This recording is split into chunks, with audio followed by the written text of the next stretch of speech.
Hello my friends and welcome back to Gardo Goes Geek.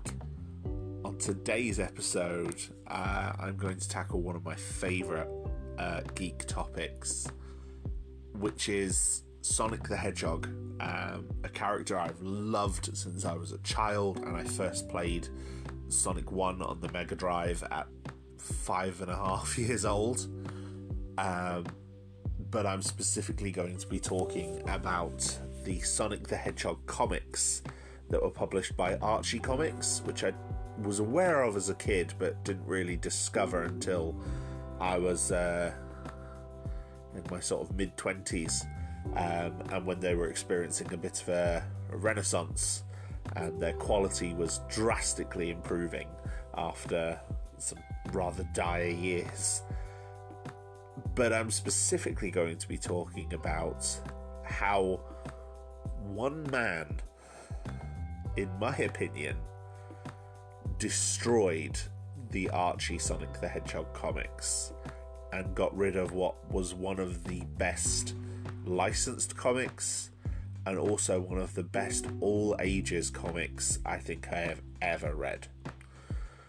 So yes, for Sonic's anniversary, join me as we discuss how Ken Penders ruined Archie's Sonic the Hedgehog.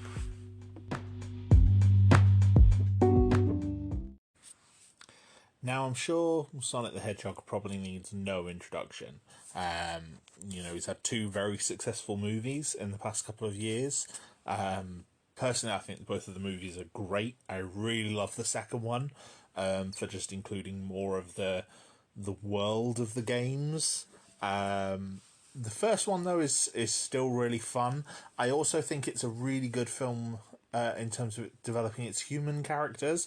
A lot of films where they introduce a CGI protagonist, the human characters are very boilerplate and you don't really care about them, and they just kind of distract whenever the CGI character isn't on screen. And especially in kids' films, that's like a real bad problem with them. And in fact, James Marsden, who is in Sonic the Hedgehog, has actually been in several of those films as well. Like, for example, Hop with the CGI bunny. But, although Hop wasn't a very good film anyway. But I think one of the things that makes Sonic work as a film is that the human characters are very, very well put together. They are three-dimensional characters. And so much of the first film especially is built on the cop character's relationship with Sonic. I can't even remember the guy's name now. I only ever call him the Donut Lord, because that's what Sonic calls him in the first movie. And it's like, yeah, that's what he is. He is the Donut Lord. So yeah, the relationship between Sonic and Donut Lord is quite integral to that first film, and this is why I really think it's a good thing that they changed the design of Sonic from that abomination that appeared in the original trailer, because the movie of Sonic the Hedgehog that came out with that as the main character, that ain't getting a sequel, because so much of that first film is predicated on you caring about Sonic, and if you changed nothing else about that film except for Sonic had that original design, no one would care about him. He's too weird. And it's too unsettling, and it's not something that I think people would like. Do I wish some VFX artists hadn't been screwed over and forced to crunch for a few months? Yeah, of course I do. But that's an ongoing problem with the VFX industry, which I am going to discuss in the future because it's coming up with Marvel a lot. So when I talk about Phase 4 soon, I'm going to be discussing that then. But yeah, I love the Sonic games, I love the films, and I think most people don't need much of an introduction as to who Sonic is, who Dr. Eggman, Dr. Robotnik is, who Tails is, who Knuckles is, maybe even who Shadow and some of the other extended cast are. Most of them are pretty well known at this point. We've had not just these two films, but we've had the Sonic Boom series, which wrapped relatively recently. It only lasted 2 seasons, but it was a lot of fun. Some very, very funny cartoon antics in that one. I really like it. Sonic X was around in the early 2000s. I know plenty of young people still love that, and that adapted a lot of the games that were around at the time in the early 2000s, and did a fantastic job as well. And season 3 of Sonic X is just a really, really good Sonic the Hedgehog story. I really like that one. But while a lot of people nowadays have a very good handle on who Sonic is, and you know, he has his games, and people know what to expect, although the games have declined a lot in recent years, but Sonic games are kind of known for being bad, although modern games are hit and miss. Some of them are great, and some of them are bad, but I'm not here to discuss Sonic games. We're here to talk about the Sonic comics. Now, in the 90s, the first Sonic game came out in 1991. It was very, very popular. It was soon bundled with the Mega Drive and the Genesis, as it was called in America. And so it became a really, really popular game. In fact, the Mega Drive that I got it, my family got it when I was a kid, and it was the Mega Drive with Sonic 1 in it. And that's what I think a lot of people's introduction was to Sonic was. And if you weren't introduced to him then you were quite likely introduced to him with the second game, which came the following year, Sonic the Hedgehog 2. Now, Sonic the Hedgehog 2 introduces Tails, who is described as a young kid who idolizes Sonic, and Sonic likes him because Tails can keep up with him. Now, Sonic in Japan takes place on Earth, a fictionalized area of Earth called South Island, but it involves a story with Sonic being an actual hedgehog who gets these abilities to run fast and, you know, saves his friends who are trapped in robots by Dr. Eggman. Okay, and that's pretty much the plot of the Japanese ones. The Japanese ones were really they were just like, Hedgehog, go fast, beat robots, stop Baldy McNosehair, which is an actual line Sonic used in the game. Stops this guy who looks like an egg. And it's like, okay, that's fun. We can roll with that. In the West,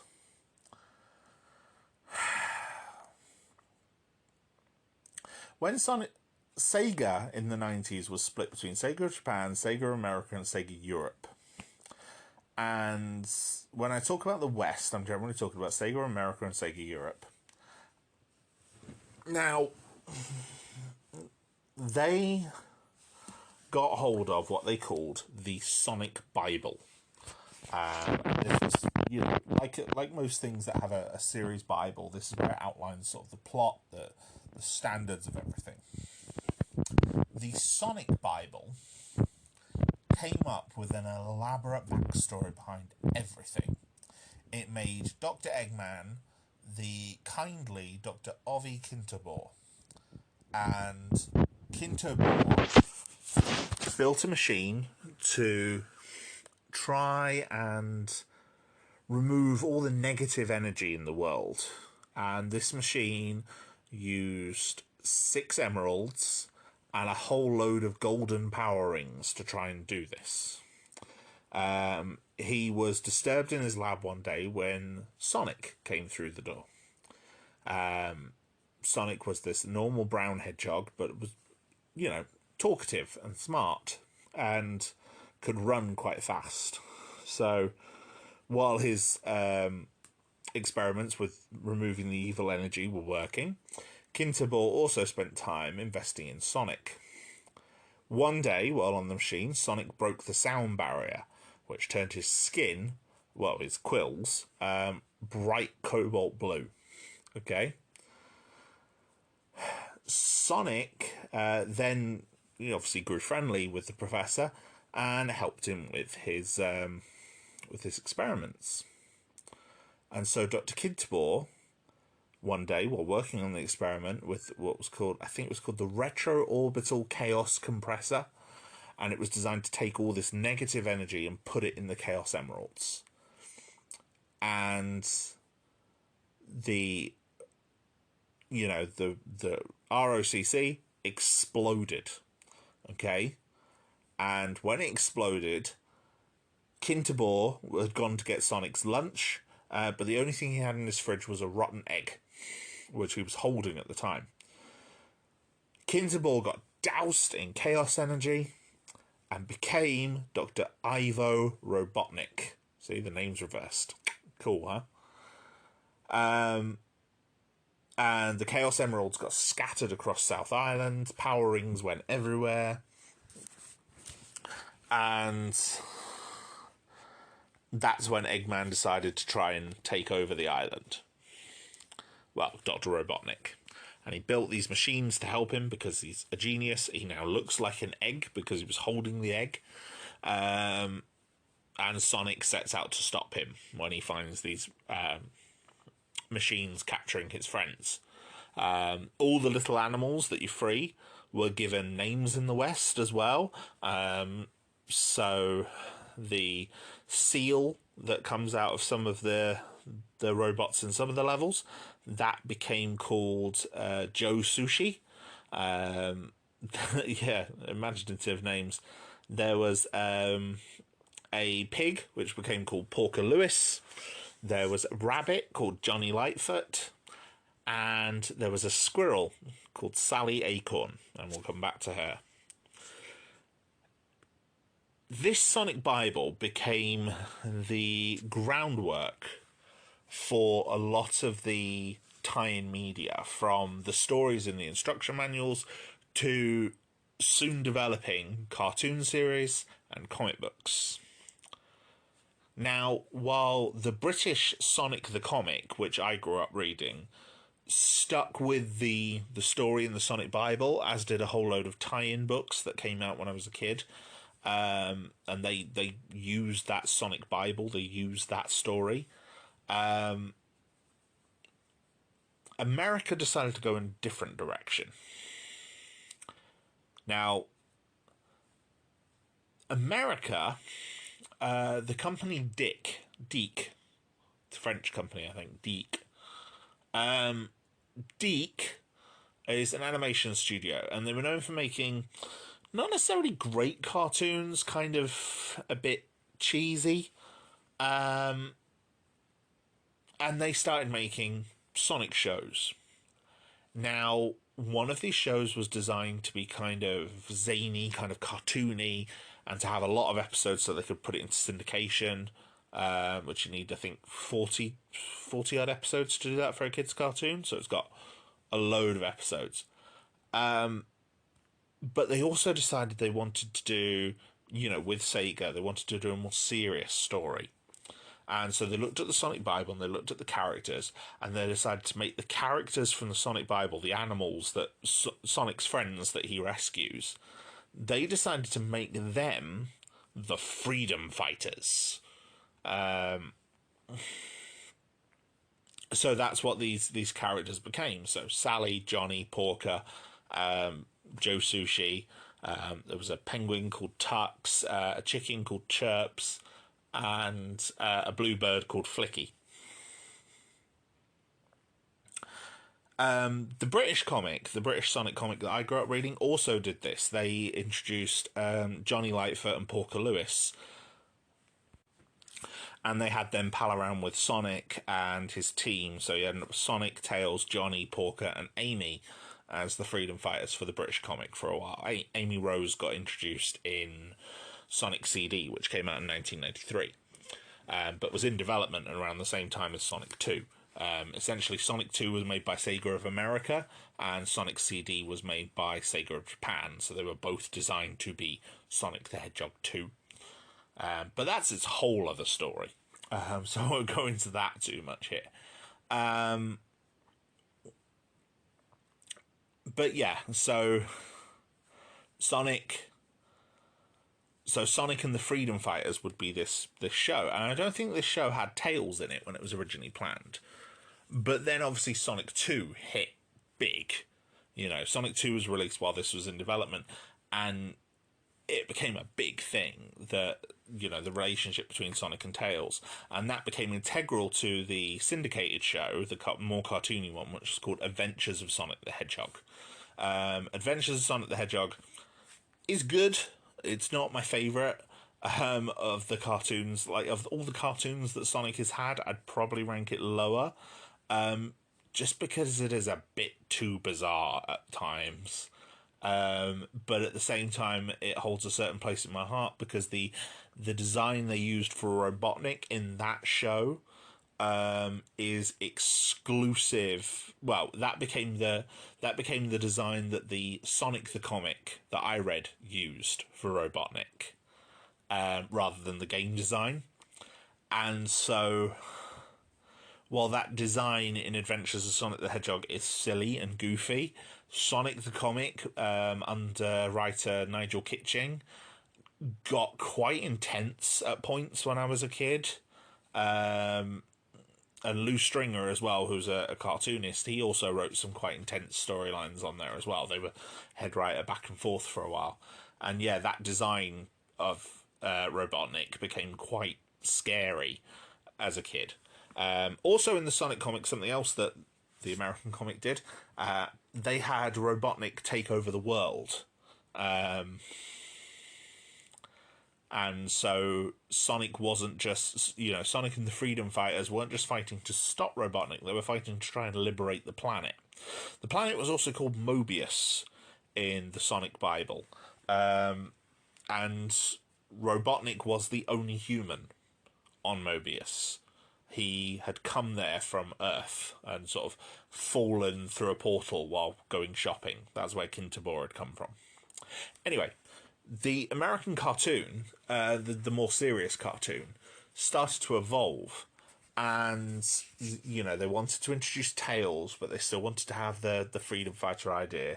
They wanted to have Robotnik take over the planet. They decided to make Robotnik much more menacing looking. They gave him a robot arm.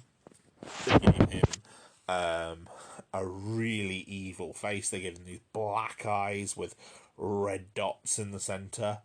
This very slim moustache compared to the one in the games, which is this big bushy orange moustache. And they have him sit in a throne. They gave him an assistant, which was this weaselly little man called Snively. They had him sit on this throne with this pet robot bird that he'd stroke, like Mr. Claw with his cat from Inspector Gadget. Mr. Claw? Dr. Claw? Can't remember. And so, yeah, it was they really built up Robotnik in this show to be something evil. And so they started evolving the characters that were going with him. And they really latched onto three, which were Sally Acorn, the rabbit character, and the seal character. And they used them to flesh out their cast. The seal character became a walrus, known as Rota, or Boomer in one of the earlier episodes. And Boomer would be their tech guy on the team. Sonic would be the main hero, but he'd also be supported by Sally Acorn, who was a chipmunk, and she was the princess of the kingdom of Mobotropolis. And it would be said that Mobotropolis had been captured by Robotnik and turned into the desolate wasteland of Robotropolis. Taking this nice peaceful kingdom and turn it into this industrial wasteland. And that would be Robotropolis. So she would be the princess of the exiled kingdom and also the love interest for Sonic the Hedgehog. They then added the rabbit character, who they half roboticized, which was a process they introduced in this show where instead of being turned, encased in robots as like a living battery, which was what was being used in Sonic the Comic and the original Sonic Bible, now the Mobians, the animal characters, would be transformed into robots So they introduced the rabbit character as Bunny Rabbit, and so she was her legs and one of her arms were robotic. The rest of her was normal, and she was given a southern accent as well, which I believe might have been a reference to the popularity of Rogue, because she was also the strong, like the physically strong woman on the team. And obviously Rogue in the X-Men, not just in the comics, but obviously in the X-Men animated series, which had already been airing at the time, was incredibly popular. And then they also introduced Antoine Depardieu, who was a member of the Royal Guard, but also quite cowardly. And he's voiced by Rob Paulsen in this, who I think is a fantastic voice actor anyway.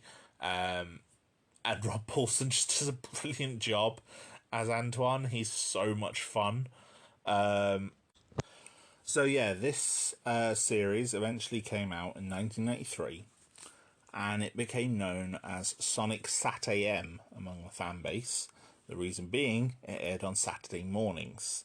The Adventures of Sonic the Hedgehog would air weekdays, so you get like an episode after school. Whereas the Saturday morning cartoon was a lot more serious. And, you know, it has an ongoing storyline, and it has some cartoony elements, but for the most part, it has an ongoing storyline where, you know, Robotnik has taken over the planet, well, taken over Mobotropolis at the very least, and the Freedom Fighters are trying to free it from him.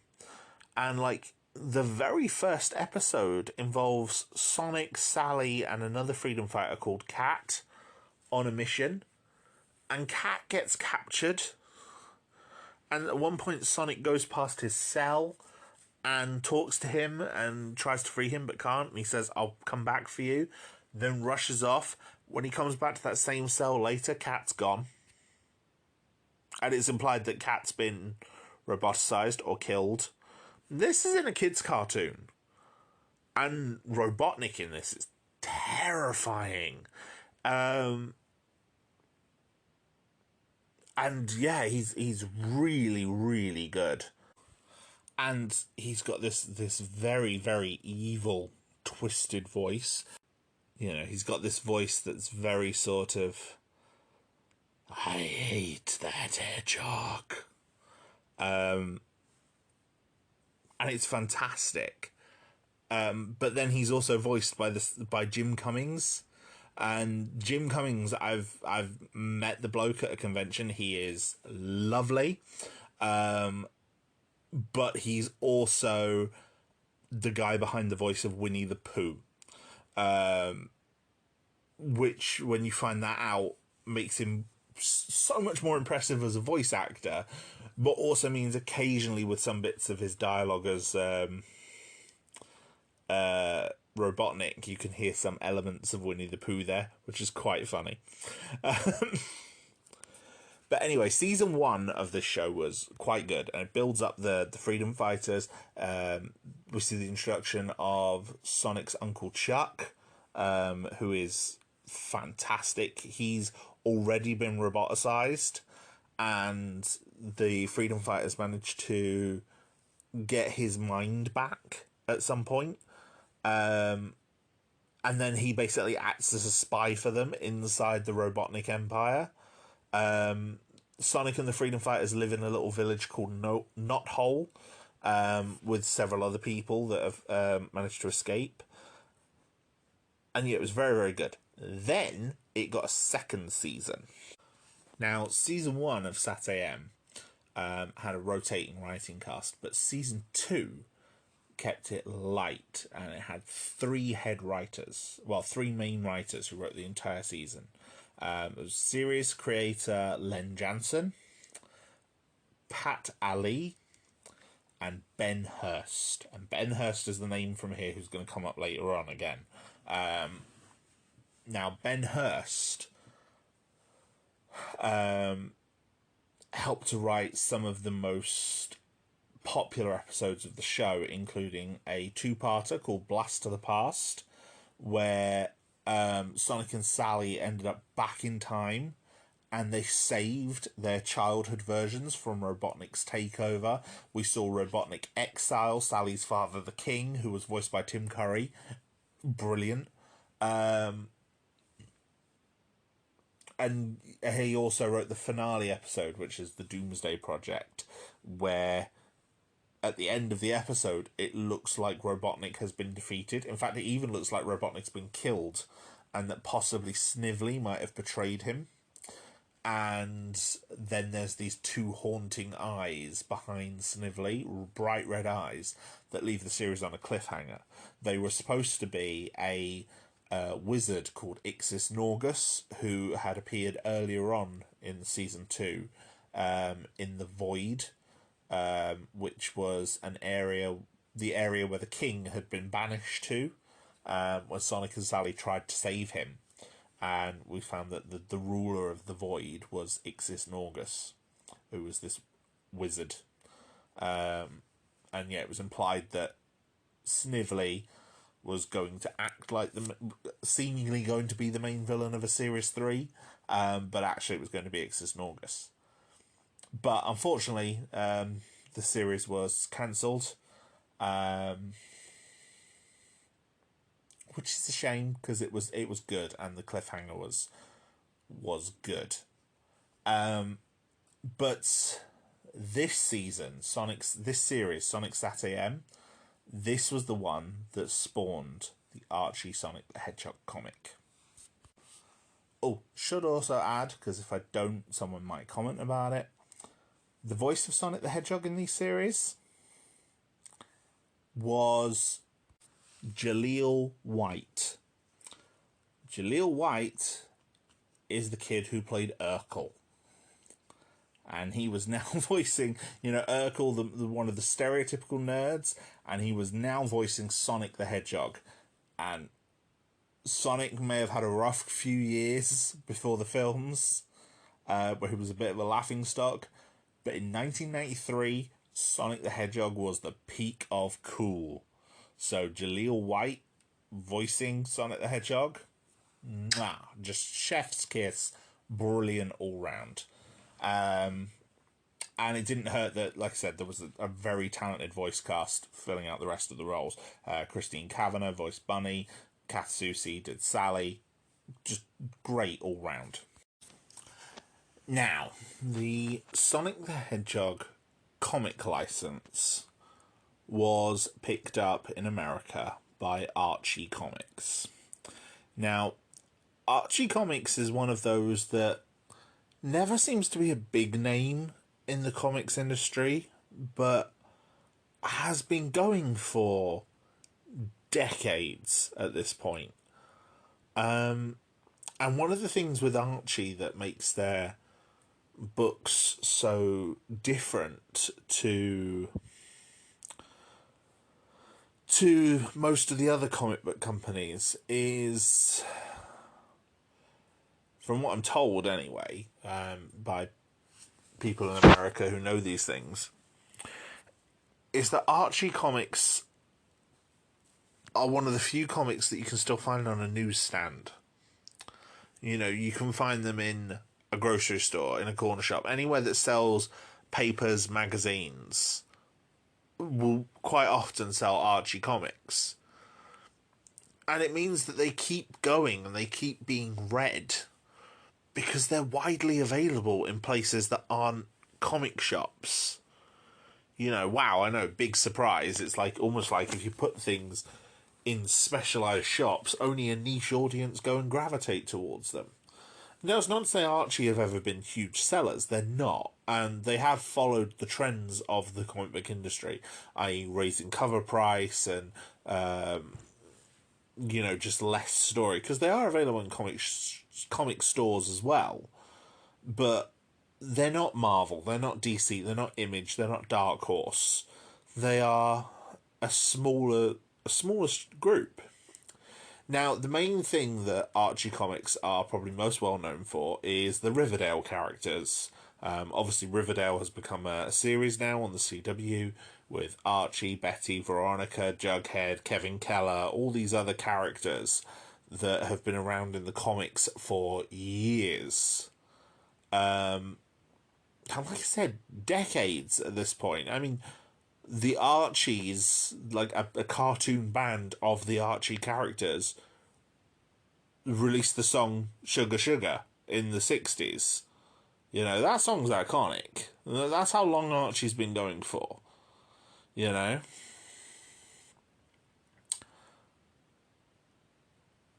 So, yeah, they got the Sonic the Hedgehog license. I don't think it was their first cartoon, kids license. They also own Sabrina the Teenage Witch, and have done for a very long time.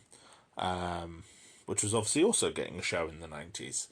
So, this was particularly quite a lucrative investment for them. But the original comic issues, came out before the show. So, they didn't quite have the tone of the show right. So you have a Sally, who was based on an earlier design of Sally for the show, with blonde hair and red body fur, which did match her later, much more chipmunk appearance. They turned her into a redhead and gave her standard brown fur. They also featured more zany elements, more of the comical elements, despite Robotnik, for example, having his design from the cartoon show. It was like, this was more bizarre. And I think elements of Adventures with Sonic the Hedgehog series even slipped into some of those early issues. Robotnik's robot assistants, Scratch and Grounder and Coconuts from Adventures of Sonic the Hedgehog, appeared in one of the earlier issues of, the Archie Sonic comic. But it showed promise. It had a 4-issue limited series, which was then swiftly followed by the launch to the full title. And, it did do some serious elements. Like, we saw Bunny go through the roboticizer in the accident that, the attempted transformation that turned her legs and her arm cybernetic. And Sonic and the others saved her from that. But then, of course, there was also the zany cartoon element of she wanted to be a hairdresser. So when she found out that she was been saved by Princess Sally, she wanted to become Sally's royal hairdresser. So it's like there were ups and downs and silly moments. The main writer on the comic at the time was Mike Gallagher, who worked for Archie. He was one of the editors or writers at Archie. And he very much wrote it in the way that someone writes a licensed comic. He'd been hired to do it. This is what he was doing. But soon other writers joined. And one of the most famous and most lasting and influential writers on the series was Ken Penders. Now, Ken Penders' first issue was issue 11. He writes a story in which Sonic arrives on a cosmic interstate, which is literally a road that leads to parallel universes. And the cosmic interstate leads him to Anti-Mobius, like an evil version of Mobius. And it's very clearly inspired by a lot of the stories that DC had done in the 80s with, like, the Crisis on Infinite Earths and the Anti-Monitors universe. And, they meet an evil mirror image version of the Freedom Fighters, similar to, all these other good inversions where you have evil doppelgangers, which I think originally goes back to, like, Star Trek's Mirror Mirror, maybe even before that. So, you have an evil biker jacket version wearing of Sonic, an evil version of Sally, evil version of Bunny. No, actually, there was no evil Bunny. Evil Sonic, evil Tails, evil Sally, evil Rotor, but no evil Bunny. But yeah, Sonic had this encounter with their evil doppelgangers. They fought them off, and they went back home. And it was like, okay, that was a fun little adventure. Then Ken Penders got some more titles. He started building up the threat of Robotnik. He introduced a concept called Robo-Robotnik from a parallel world where Robotnik had won and beaten the freedom fighters. And I think they introduced the cyborg Sonic in that same issue. And they had all these Sonics from across the multiverse come together to team up against Robo-Robotnik's X-Borg, which was this evil thing that he'd created. Then a story not long after that, Robotnik disappeared, seemingly lost. And then the issue later revealed that no, he'd actually ended up in a parallel future. And in this parallel future, Sonic and Sally were married, and they were responsible for... This had appeared in one of the specials as well. In a backup story called... in the Sonic In Your Face special, because obviously Archie made specials and limited series and stuff that tied into Sonic. And this In Your Face special featured a backup story.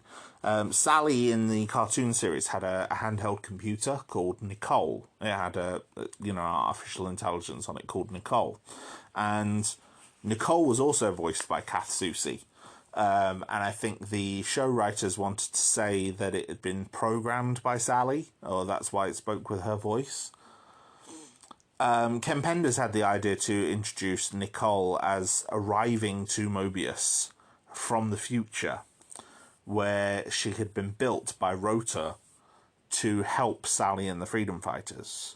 And Rotor had sent her back in kind of a time loop. But it also became, a bootstrap paradox, because it's, where did Nicole originally come from? But anyway, Robotnik ends up in this future, and Sonic and Sally are married. They have kids, and Robotnik gets taken away from them, into the layer of Robo-Robotnik, who now, in this universe, although it's implied to be the same Robo-Robotnik that we've seen before, this Robotnik is entirely cyberized. He's roboticized in the same way as the Mobian characters become. And he's stuck on a satellite. He offers to send Robotnik back to his home universe. There's a lot of shenanigans and betrayal ensues, but eventually Robotnik ends up back in his own universe, and Robo-Robotnik is again thought destroyed. Now, the comics also started to expand on the lore of this world, and they took some cues from Season 2 of Sat.AM, where they had Robotnik be a special advisor to King Acorn, and he had betrayed King Acorn and usurped the kingdom of Mobotropolis, which was what was in the cartoon, and it was very well done. He'd banished the king to the void. The heroes tried to rescue the king, and were unsuccessful. They encountered Ixis Norgus, just like in the show. But then they also started to introduce more elements from the games. So by this point, Sonic 4 had come out, so we'd introduced the character of Knuckles and the floating island, and then they were on the way towards the release of Knuckles Chaotix. So the Chaotix got introduced as like a supporting cast for Knuckles. And, it all kind of built. But one of the more prominent things that Ken Penders introduced at this time was the character of Geoffrey St. John. Geoffrey St. John was a skunk who claimed to be a former member of the Royal Guard. He got involved in a mini-series with Sally, which spun out from a story where she'd been dealing with Nicole and something else that she'd found from the future, or something else that had arrived on Mobius.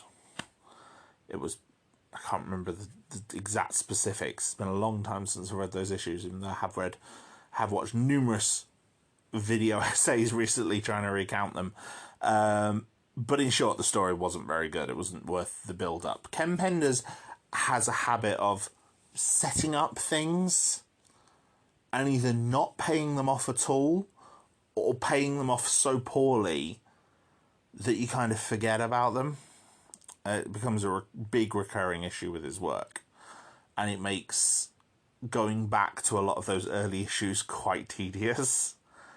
But, you know, Knuckles was introduced, the Chaotix were introduced, Amy was introduced, all these stuff from the games that was being brought in by, you know, Sega was saying, you can use this, you know, please use this. And then the writers were jumping on board and doing stories with them. But yeah, Geoffrey St. John was completely new. And Sally got the first character-focused miniseries of any of the cast besides Sonic. Like, Sonic had a few specials. There was Sonic Live and Sonic In Your Face and Sonic Spinball, which was relating to the game. But yeah, Princess Sally, the miniseries, was the first specific miniseries focused on a character. And yeah, it mainly focuses on Geoffrey St. John. And he looks almost like a double agent at points in it. It looks like he's working for Robotnik. But then it turns out, no, he's actually been loyal to Sally all along. And Robotnik's come up with a way to make robots that look real. And that the Princess Sally that we've been following for most of the miniseries is actually a robot. Because Geoffrey St. John found out about them and betrayed Robotnik. So he's actually been a good guy all along. And he kept Sally safe and put the robot Sally in with this substitute group of freedom fighters that she'd been introduced with as well. Oh, yeah, it wasn't a good story. The main upshot of it, though, was Geoffrey St. John's ridiculously over-the-top flirting with the character of Sally, and I think at the end he actually kisses her. By this point, Sally was very clearly the love interest for Sonic. It hadn't really been explicitly developed to the point it had in the show. But, you know, the series 2 of the show ends with them kissing. And it was very clear that that was where the show was, the comic was taking leads from the show. So someone else coming in and kissing Sally in the end of her own miniseries, after most of this miniseries is kind of focused on him. Oh, it was a bit bizarre. But I'll come back to Geoffrey St. John later on and intentions that Ken Penders had with him, because, oh dear. But yeah, the main upshot was that Geoffrey, he's not evil. He's actually a good guy. We like him. You know, but then other story threads and plot lines got introduced, and we started building up towards issue 50 of the comic book. You know, the 50th issue was building up to be a big thing. They were building up to a story that they were calling Endgame. Now,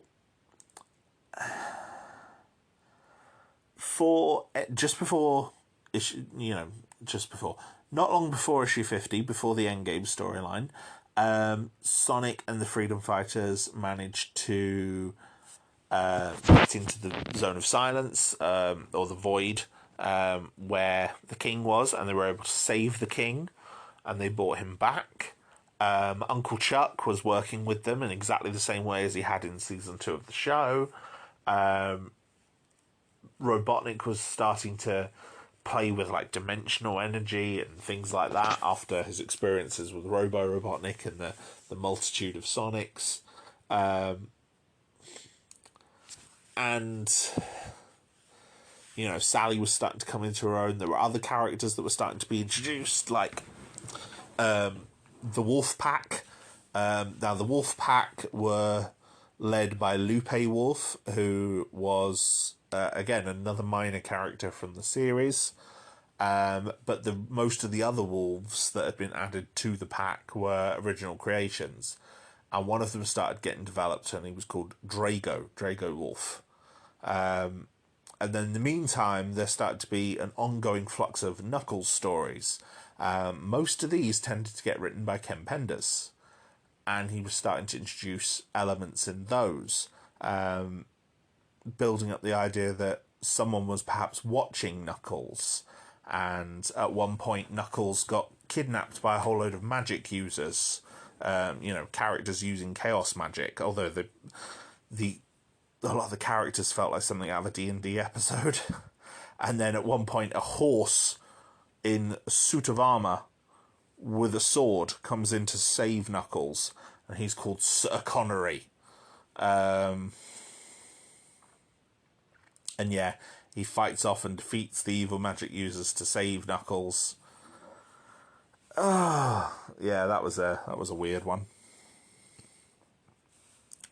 But yeah, then we build up to the Endgame storyline. And Endgame was pretty much entirely written by Ken Penders. And as much as I dislike some of his work on this series, and as much as I can criticise a lot of his work, Endgame is really good. It's a 4-issue arc. Starts in issue 46, finishes in issue 50.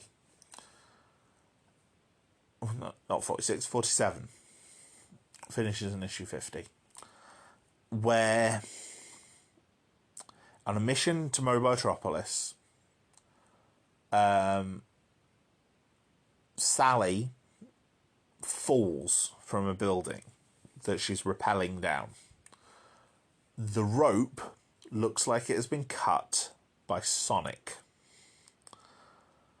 And Sally falls to the ground and is obviously badly injured. And it seems like she's died. Okay. Sonic is then obviously captured and blamed for her murder. Knuckles is involved. Jeffrey is the one that arrests Sonic. And in the background of this story, we're also getting Hershey Cat, who is a character who had been introduced as one of the freedom fighters. She's feeling guilt. And she's also suffering abuse from Drago Wolf, her boyfriend. Which is a heavy topic for a kid's comic. And Sonic realises that obviously he didn't kill Sally, and he escapes from jail, goes on the run, gets pursued by Jeffrey and Knuckles, all trying to find out the truth. Meanwhile, Robotnik is building his, his machine called the Ultimate Annihilator. And he's building this dimensional machine. He's going to use it to annihilate Not Whole. Sonic manages to rush and fight Robotnik. Robotnik and Sonic both get caught up in the Ultimate Annihilator's blast. And Sonic comes back, Robotnik doesn't. Because Snively reprogrammed it to eliminate Robotnik. I love that. It's a brilliant twist. I love it. It's also explicitly stated in this, whereas it was only implied in the comic in the show, that's what Snively had done to the Doomsday Project. But yeah, by the 50th issue of this show, they killed Robotnik off. And it was revealed that Hershey had been mind controlled by Drago to pose as Sonic. She confessed.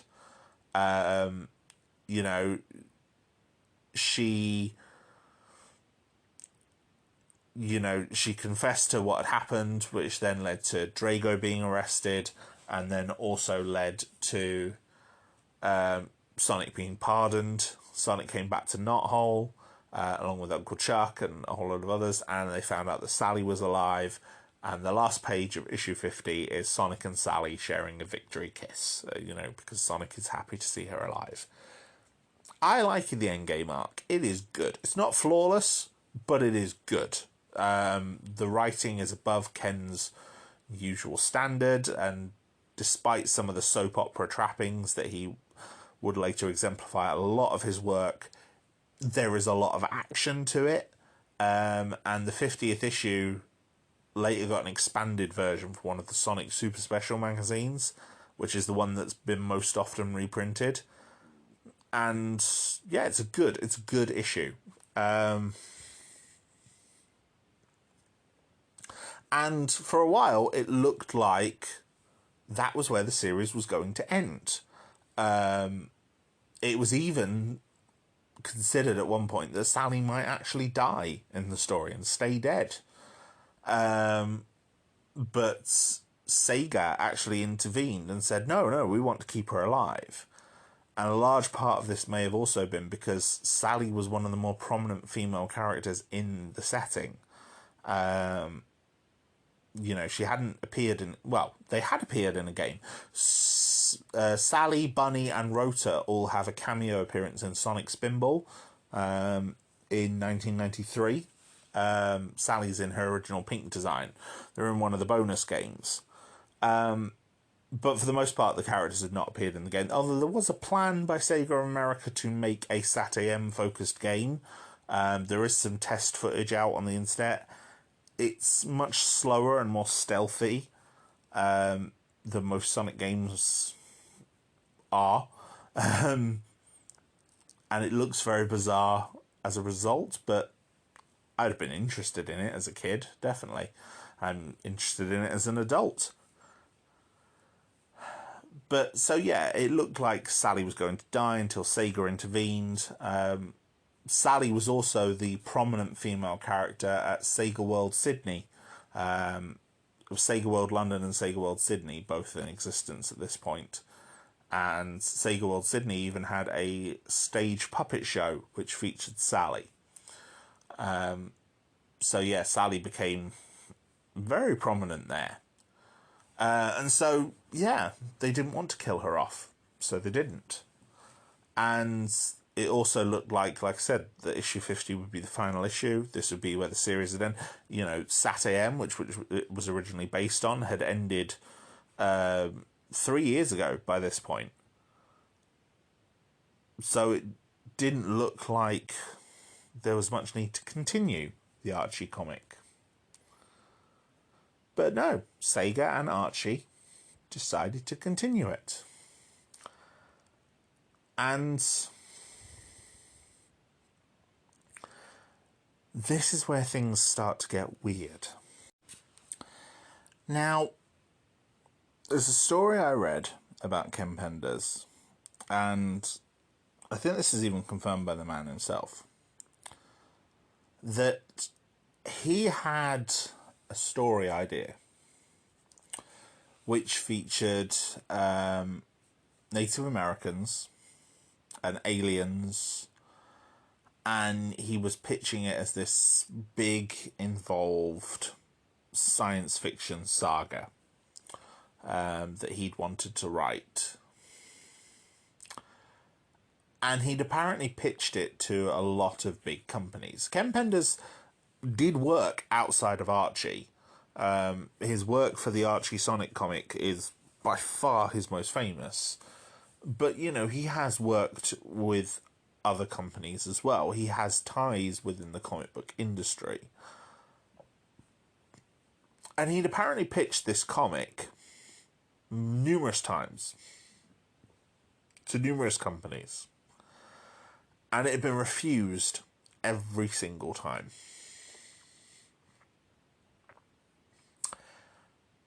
Now, with Archie Sonic, there was one character that Ken Penders could use to develop these long existing ideas that he'd had. And that character was Knuckles the Echidna. Now, people who have seen the latest Sonic the Hedgehog 2 movie probably have a pretty good idea of Knuckles. Because I think that film did a very, very good job of adapting Knuckles. Knuckles is my favourite Sonic character. I'm going to make that perfectly clear. Because it does give me a bit of bias here. I really do not like the Archie version of Knuckles, and specifically what Ken Penders did with him, for reasons that I'll explain. In the games, Knuckles is the last Echidna. He is left on Angel Island, and he is guarding it. Specifically, he is guarding the Master Emerald that is kept there. In the games, there are only 7 Chaos Emeralds. The 7 Chaos Emeralds which have different colours. The Master Emerald was introduced in Sonic 3, and the idea of the Master Emerald is all of the 7 Chaos Emeralds are subordinate to it. And this got expanded on in Sonic Adventure, which was where the series transitioned to 3D for the first real time. And they gave them a fully voiced game with cutscenes and everything like that.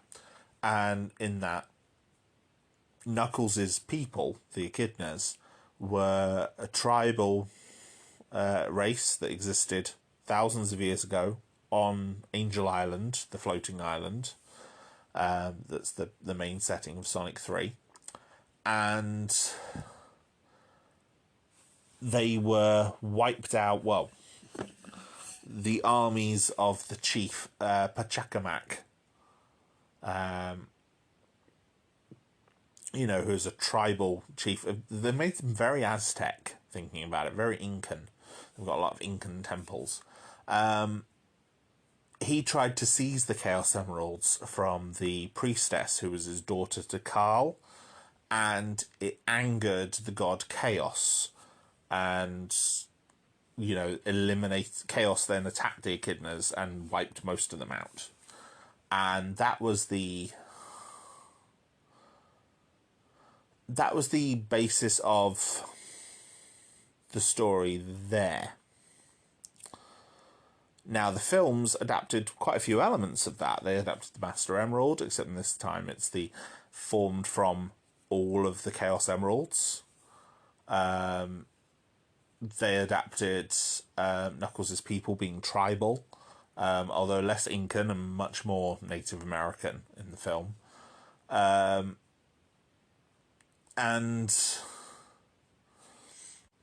even Native American, I think Aboriginal more than Native American, which would make sense as echidnas are an Australian animal.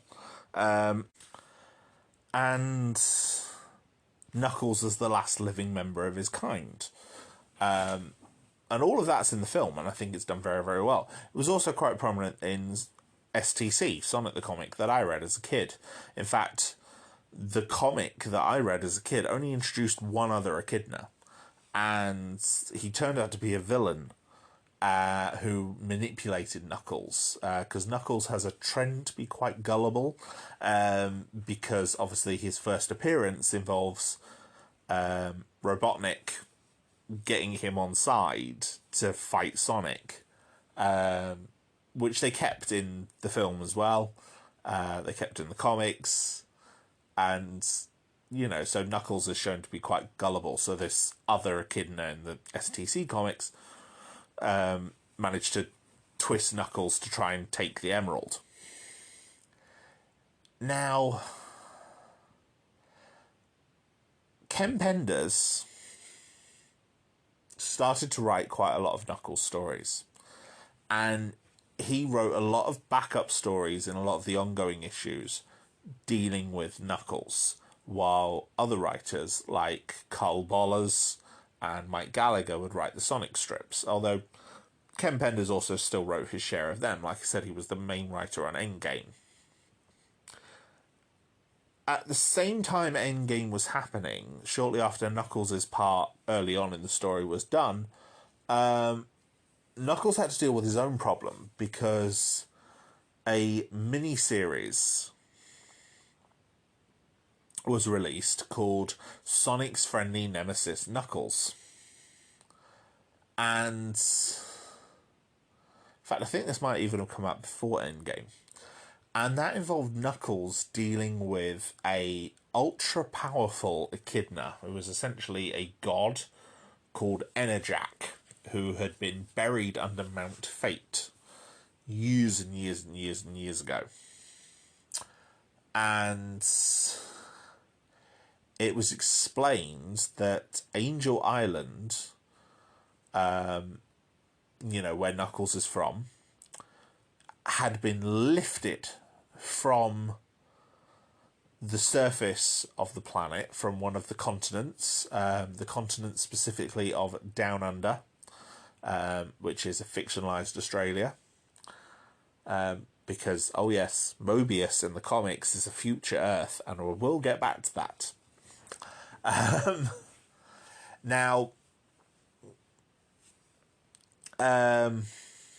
Angel Island, the echidnas are like the first really technologically advanced civilization to have ever appeared on Mobius.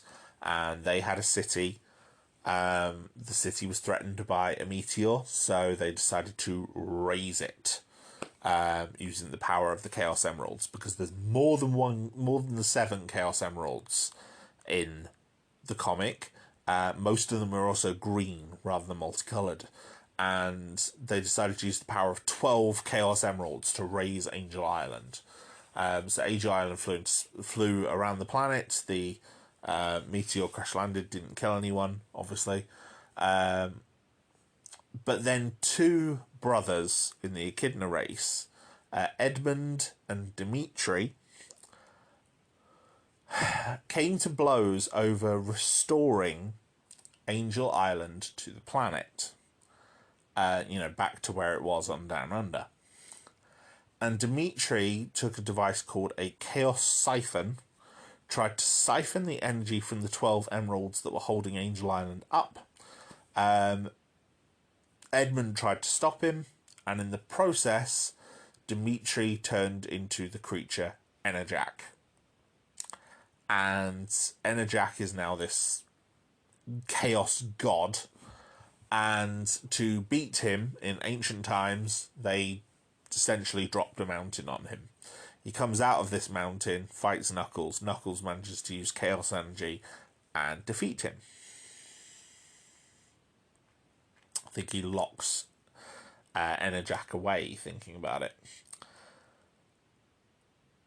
Then they introduced a second miniseries, which was coming out around the same time as Endgame, called Knuckles the Dark Legion, where a group of technologically advanced echidnas who were revealed to be descendants of Dimitri attacked Angel Island, and they were led by a leader called Kragok, who had a cybernetic arm. They all wore like these black robes, and Knuckles and the Chaotix opposed them. And then, the Knuckles miniseries, both of them sold really well. Tails had also had a miniseries by this point, but the Knuckles was Sonic's main rival back in the 90s, so Knuckles' stuff was quite popular.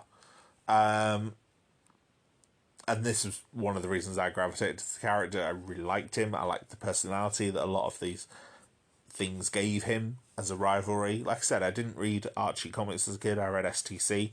I really liked the character of Knuckles in those STC comics, because he was a rival to Sonic.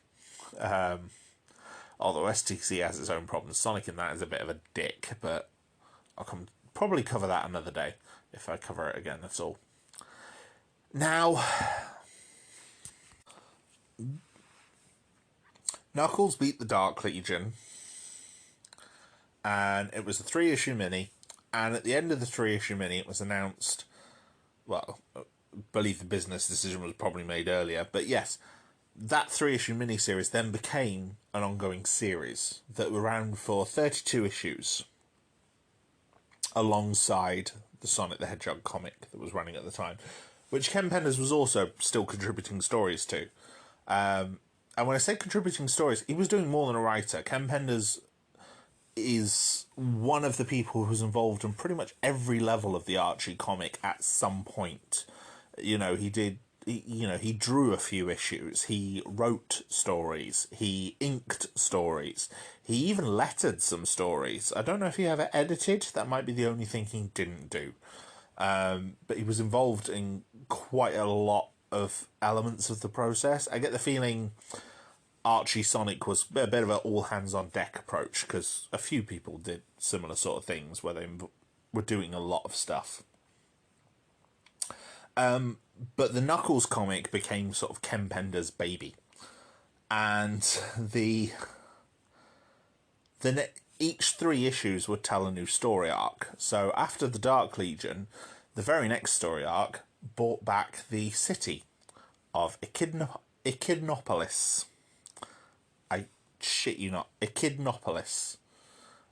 Which was the Echidna's very technologically advanced city that had been existing in a pocket dimension. And they also brought back Knuckles' mother, Lara Lee,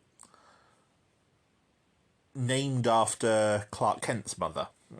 Or, yeah. I believe so, anyway. Lara L? No. Either way, it's a very similar name to Clark Kent's mother. There's a lot of Krypton references I got in a lot of these Knuckles comics, I'm not going to lie, when I finally got around to reading them. You know, the pocket dimension is very similar to the Phantom Zone. Yeah, there's a lot of comic references that I got to Superman. I get the feeling Ken Penders was a bit of a Superman fan. But yeah, a whole city full of echidnas. Full of them. So now Knuckles had gone from being the last of his kind to, admittedly, the most important character, but a character of an enormous civilization. And it would only continue to spiral and get more insane from here on in. One of the Dark Legion, Julie Sue, turned traitor on the Dark Legion after meeting Knuckles and teamed up with him. She eventually became his girlfriend. It was implied that they'd had a psychic connection that the echidnas shared called a soul touch, which essentially meant that her and Knuckles were soulmates, essentially. Enerjack came back and then got completely depowered by another amazing villain who had been previously introduced by a writer called Scott Fulop. And there's this character called Mammoth Mogul, who also feels inspired by a DC character, this time the character of Vandal Savage, who is a caveman given extraordinarily long life.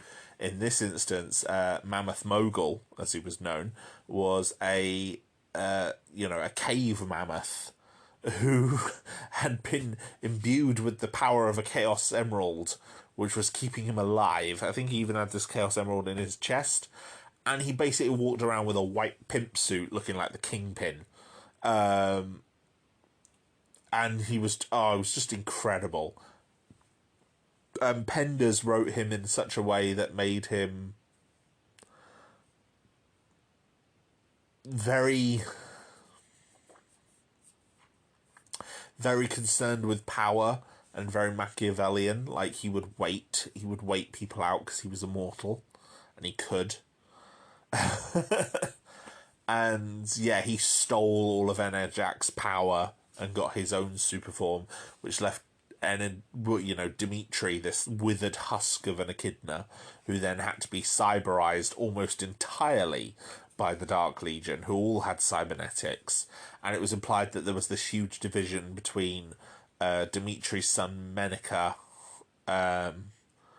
and Edmund's son, I can't remember the name of, and the division had been the echidnas renouncing their technology, despite the fact that Echidnopolis was this elaborate technological wonderland. It looked like something out of the Epcot Centre. There was flying cars and everything. And, Menica and his men had become obviously cybernetic and kind of had been banished to something called the Twilight Zone, which is why they'd appeared before Echidnopolis. Echidnopolis came out of its pocket dimension as a result of the Ultimate Annihilator, sort of breaking down the barriers between dimensions. All off the back of Sonic 50. And yeah, it was so bizarre. So bizarre. And Knuckles was basically revealed to come from a long line called the Brotherhood of Guardians, who had been set up by Edmund's son. And there were, no kidding, there were about 20 or 30 of them, and a lot of them were still alive, or if they weren't alive, it explained what happened to them all in excruciating detail. Meanwhile, the Dark Legion, because they'd been in the Twilight Zone, time in the Twilight Zone moved differently, but they were... So there were less generations of them, but they were all revealed. Kragok had turned out to be half-sister of Julie-Su, half-brother of Julie-Su, and Julie-Su's half-sister and Kragok's sister, called Liendar, became one of the leading members of the Dark Legion as well. Although Dimitri took over when he'd been depowered by Mammoth Mogul. And, and this actually made Julie-Su and Knuckles, really distant relations. But yeah, it was bizarre. There was a whole family tree. One special, special page in one of the issues actually had this family tree empty and a list of names next to it and said, fill them in. Oh my god, it was so bizarre. Very elaborate, very imaginative, but it really lost the way with Knuckles. And this was all in his book. And then it just got worse. It was implied that Knuckles' father got introduced and he'd been the one spying on Knuckles. And he'd sort of faked his death when Knuckles was a child to sort of hide and spy on him. And he was called Locke. And Locke had, Lara Lee had left Locke despite the fact they'd felt the soul touch between them.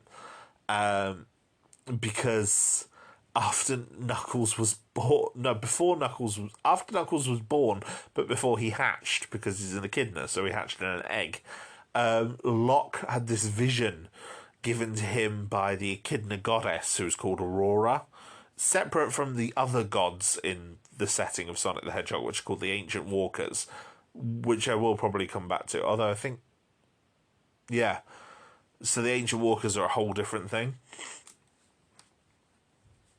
with their own story. But yeah, Locke had this vision of this... conqueror who was going to fight Knuckles in the future. And so to deal with that, he had put... He bathed Knuckles' egg in chaos radiation. So this had been what given Knuckles his powers, like gliding, and actually given him the knuckles on his fist. Because despite the fact that all of the Guardians wore these knuckles on their fists, theirs were all fake, whereas Knuckles' knuckles were real. They were like a genetic mutation. It was so bizarre. And the most elaborate thing, but so bizarre. But then you also get the missteps with all of this. And the missteps are numerous. So I've already mentioned that, Locke had faked his death. He'd bathed Knuckles in radiation. Knuckles, instantly forgave Locke for all of this. despite being initially angry. He forgave Locke because he had to come to Locke for relationship advice about his situation with Lara-Su. And this was built up to in the 25th issue of the series. Like, that was when Locke got his first real interaction with Knuckles. And that was great. Like, Lara Lee hadn't told Knuckles or anything. So yeah, that was interesting. Meanwhile, Carl Bollers was the main writer on the Sonic the Hedgehog comic at the time. He was building some really interesting storylines. Although they were kind of meandering a bit. Obviously, without Robotnik as a main central antagonist, they tried to struggle and introduce other characters. Firstly, they brought back the character of Warlord Kodos, who had also been created by Penders. He was a gigantic lion. Like, in the comics, there are actually other humanoid characters. They're called Overlanders, and that was where Kintabor in this had come from, because Robotnik in this was also previously called Kintabor, except in this he was called Julian Kintabor. And the House of Acorn, the ruling body of Mobotropolis, had been at war with the local kingdom of Overland, and Julian had sort of betrayed the Overlanders and ended up in the kingdom of Acorn, where he had taken over as scientific advisor. And he took over as scientific advisor because Warlord Kodos, the lion leader, who was huge, like I said, what I was saying, the Mobian characters are all about sort of 3.5 feet tall, which is about how tall Sonic is in the movie. Compared to the human characters, the Overlanders are all implied to be sort of human size, so between 5 and 6.5 feet tall for most of them. Kodos is easily like 7 foot tall. He's huge and full muscle. One of the biggest, bravest warriors that the Kingdom of Acorn has. And we found out through one of Carl Bollers' stories that Warlord Kodos there'd been a previous Overlander who was also the scientific advisor to the Kingdom of Acorn, and he was a much smaller Overlander. He was about the size of the Mobian characters, called Nate Morgan, and Kodos didn't trust him, so Kodos and Ixis Norgus had banished him to the Void, and then Kodos had shown Julian Robotnik the Void portal, and Robotnik had then banished Kodos and Norgus to the Void and taken over as Warlord for the Kingdom of Acorn, which is where he had then usurped the throne and banished the king as well. And in bringing the king back, Kodos soon managed to escape from the Zone of Silence. So did Ixis Norgus. And Kodos and Snively had both been captured and sent to a prison that the Kingdom of Acorn had, and then Kodos led a jailbreak and broke out not just with Snively, but also Drago and several other characters, including a ninja called Uma Arachnis, so she was a ninja spider, and a group called the Fearsome Foursome, who had appeared under the service of Mammoth Mogul to fight Knuckles' Chaotix crew, and they were Flying Frog, Predator Hawk, Sergeant Simeon, and Lightning Lynx. And you can probably get a good idea from all of that what their characters are. And they were all pretty one note. They were just kind of heavies. They were designed to all have kind of superpowers that could match each of the Chaotix. So Lightning Lynx was fast, so he dealt with Espio, who was a ninja and also fast. Sergeant Simeon was strong, so he fought Mighty, who was strong. Anyway, getting very off topic. The Sonic comics were doing some quite interesting stuff, and they were building up villains like Kodos But they also had King Acorn back. And King Acorn had, that the heroes had moved back into Mobotropolis, or Robotropolis as it now was. And all of the Robians had been freed from Robotnik's control because Robotnik wasn't around anymore. But King Acorn had ordered the Robians to be eliminated, which was this horrific idea that a lot of the characters balked at. Then Ken Penders wrote a story where, and it was all, the whole reason King Acorn was acting like that, King Maximilian Acorn, so the whole reason Max was acting like that was because Ixis Naugus was influencing his mind from afar, and that was how Naugus got introduced as a big villain heading towards the 60th issue. Or just after the 60th issue.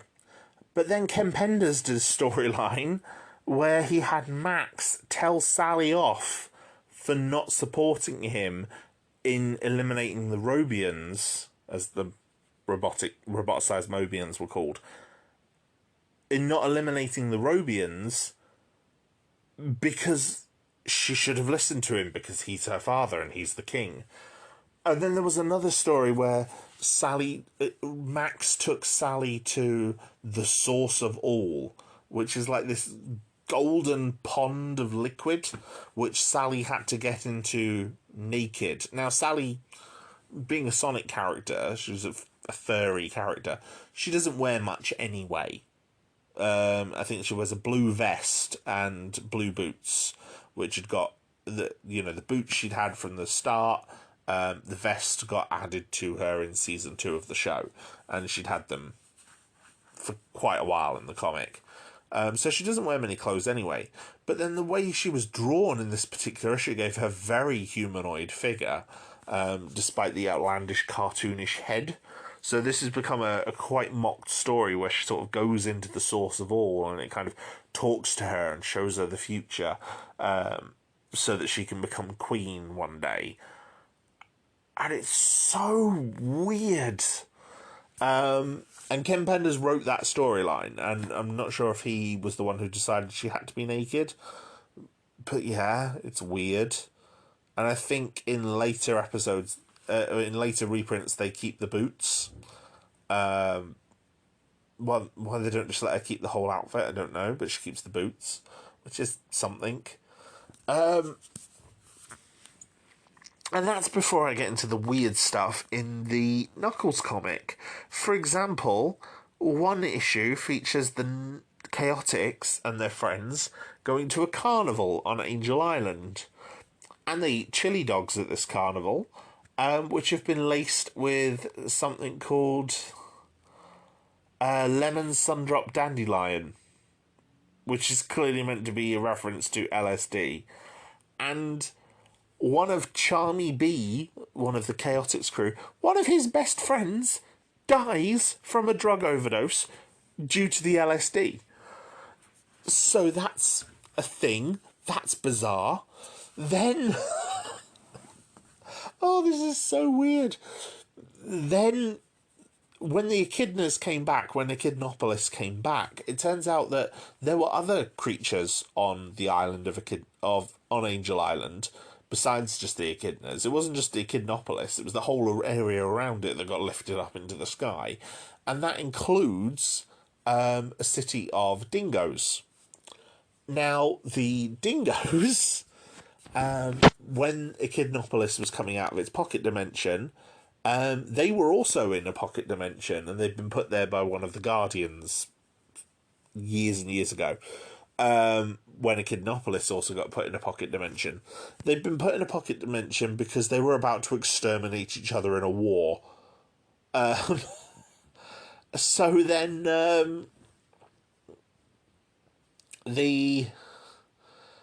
when both of them came back, they both tried to come back into the same place.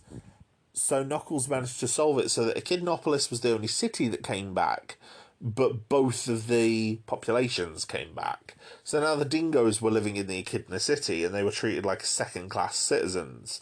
So then they tried to rise up, but then the Dark Legion got involved as well. So we also had, like, you know, techno-fascists and neo-fascists between the Dark Legion and the dingoes.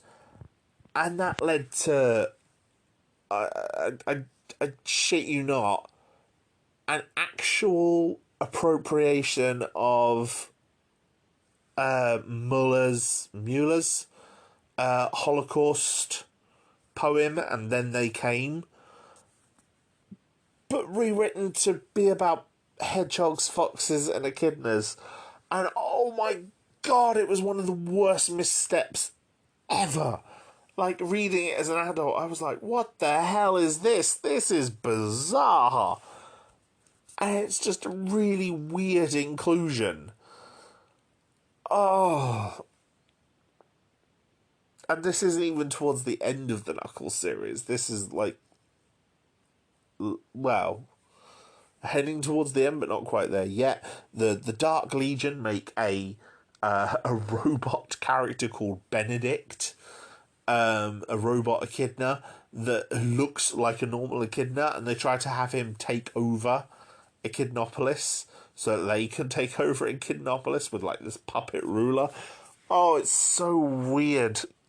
Such a weird comic. At one point, they even Ken Penders appropriates 2001: A Space Odyssey and has that be an echidna story about an astronaut called Dave the Echidna who went into outer space. Oh my god, it's terrible. Some parts of this are so bad. And the insanity that's involved. And it just gets so much worse from here.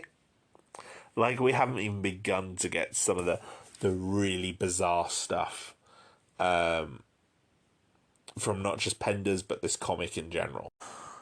Now, as I said, the Knuckles series ran for 32 issues before it was cancelled.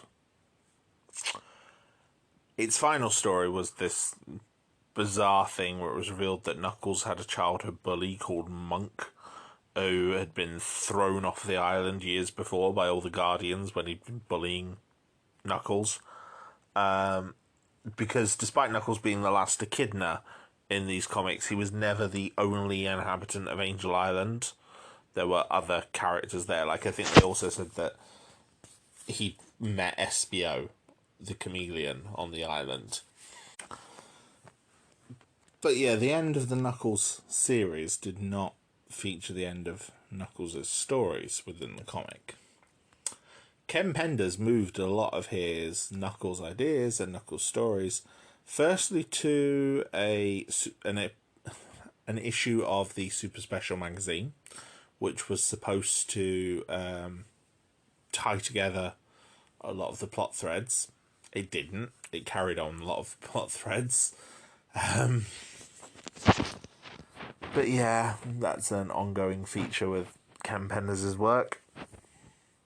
The Sonic Super Special magazine was like the budget, you know, ultra bumper size issue magazines that would run along the comic. In fact, the Sally Dip storyline that I mentioned in the last section, that was actually from one of these issues, and it was supposed to be called the Girls' Rule Special. It was supposed to focus on all of the major female characters in the series. So Sally, Amy, Julie Sue, and Bunny. And yeah, that was the Sally contribution. Written by Penders. It was bad. But yeah, this episode of Knuckles was meant to conclude things. It didn't. And in fact, it led to the tie-in for the Sonic Adventure game. Because by this point, we were, you know, in 1999, 2000. So we started adapting Sonic Adventure. And like I said, Sonic Adventure Because Japan had always set the Sonic games on Earth, Sonic Adventure didn't cause as much of a bizarre change in tone over there as it did over here. In both Britain and America, we've been raised on the idea that Sonic was on a parallel Earth with, other animal creatures that look like him. With Knuckles and Amy and Tails and all the other characters from the games like Espio and Vector and Charmy and Mighty and Knack the Weasel and all these others that were in the games, and then obviously in the cartoons and the comics have built from that idea. Sonic Adventure takes place in a human city called Station Square. So now the Archie comics had to introduce Station Square, which they did by having it be this hidden artificial city within a mountain. And yeah, they kind of adapted the plot of the game, which sees Angel Island crash because the god Chaos has been released from the Master Emerald by Eggman. And Eggman is now gathering the Chaos Emeralds to empower Chaos, because he's read this ancient prophecy from the Echidna people about how ultimate chaos with all of the emeralds will have this ultimate power which will allow Eggman to rule the world. In the comics, Eggman already ruled the worlds. I'll come back to that. Well, Robotnik had ruled the world, and then he got killed during Endgame. And, Robotnik was an overlander, not a human. There were no humans. Overlanders were different. They had 3 fingers rather than 4 on each hand. So that, because that's what Eggman had in the show, because he was drawn like a cartoon. So yeah, Overlanders had different fingers, and they had bizarre hairstyles like all the other Overlanders we'd ever seen. They were just as cartoonish and weird as the main characters. They weren't realistic looking humans. Now all of a sudden we had humans in Station Square. And yeah, Station Square was this hidden underground city. And so the Sonic writers adapted the plot as best they could. And one of the main ways they'd done this is Carl Bolus had brought back Robo-Robotnik for the 75th issue of the title. Which was a great idea. Because as fun as the run between issue 50 and 75 could be at some points, bringing back Eggman, Robotnik, with the Robo-Robotnik character was the best way to do it. We needed Eggman. And when he originally appeared, he was, as he had appeared before, the roboticized version of the Sat-AM design. But Sonic Adventure introduces a brand new design for Eggman, which has become his most popular design going forward. And to the point that in the West, especially, that is specifically referred to as the Eggman design, not the Robotnik design. Despite the fact, like I said, in Japan, he's always been called Eggman. And at the end of the issue, Robo-Robotnik, while alive, has his body destroyed. And so he creates a new robotic body, which is the Eggman design. And that becomes his design going forward in the comics. Despite a whole load of really cool alternative designs being shown, that's the only one he ever gets from now on. And so yeah, Eggman returns to the comic, well, as Robo-Robotnik. Robo-Robotnik takes over as the main villain of the comic shortly before the Sonic Adventure tie-in. And like I said, the Sonic Adventure part of the tie-in, the bits focusing on Sonic, Sally, Amy, pretty much identical to the original game. Sonic, Tails, and Amy, I should say, not Sally. But Sally and the Freedom Fighters are involved in that storyline as well in the comic version. And, introducing Robo Robotnik wasn't the only bit of continuity updating they did. They also had to age Amy Rose, because in the classic Sonic game, she's implied to be 6, whereas now she was implied to be 12. So in the comics, they had her wish on a magic ring that she'd be an age closer to Sonic, so that Sonic would fall in love with her. No joke. This is what they actually did. So yeah, it's bizarre. The Sonic comics are bizarre, especially during this period. So many people have shared jokes and memes and panels of them for years, explaining just how bizarre elements of them are, and they really, really are. I'm not going to lie or make any bones about that. The adventure tie-in elements for Knuckles, though, didn't focus that much on Knuckles. In fact, we ended up with Locke leading the Chaotix crew and fighting a giant cat called Razor Claw, who was in a tribal group called the Cat Kingdom that it was implied that the Echidnas had had history with. Knuckles, meanwhile, I think may have ended up back at Albion. Albion had been revealed in the Knuckles series. Essentially, when Echidnopolis was raised into the sky, when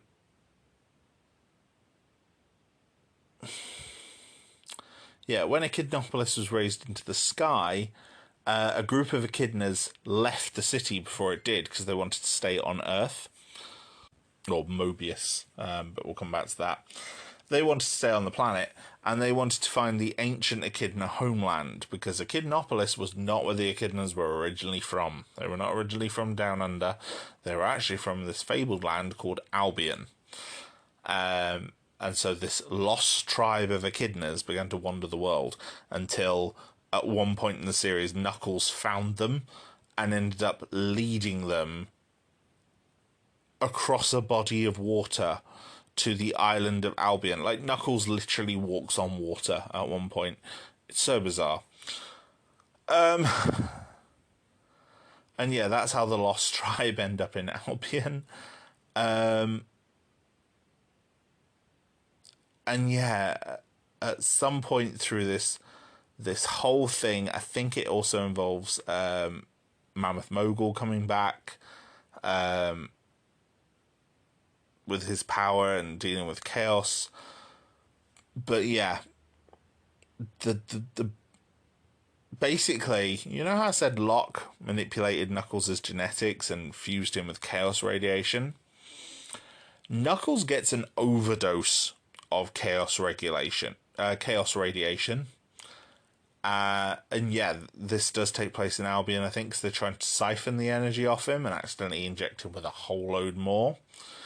And he becomes Chaos Knuckles. Chaos Knuckles is bright green. Like, everything about him is green. Even his muzzle is green. All the Sonic characters have this muzzle across their mouth, which is always a more sort of brown or peach colour, or white in some cases, like with characters like Tails. And that's their muzzle. That becomes green on Chaos Knuckles. Even his eyes become green. And this then started the Chaos Knuckles arc. Now,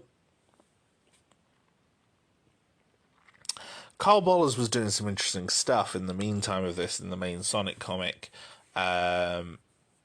He'd introduced the idea that Mobius is actually a future version of Earth.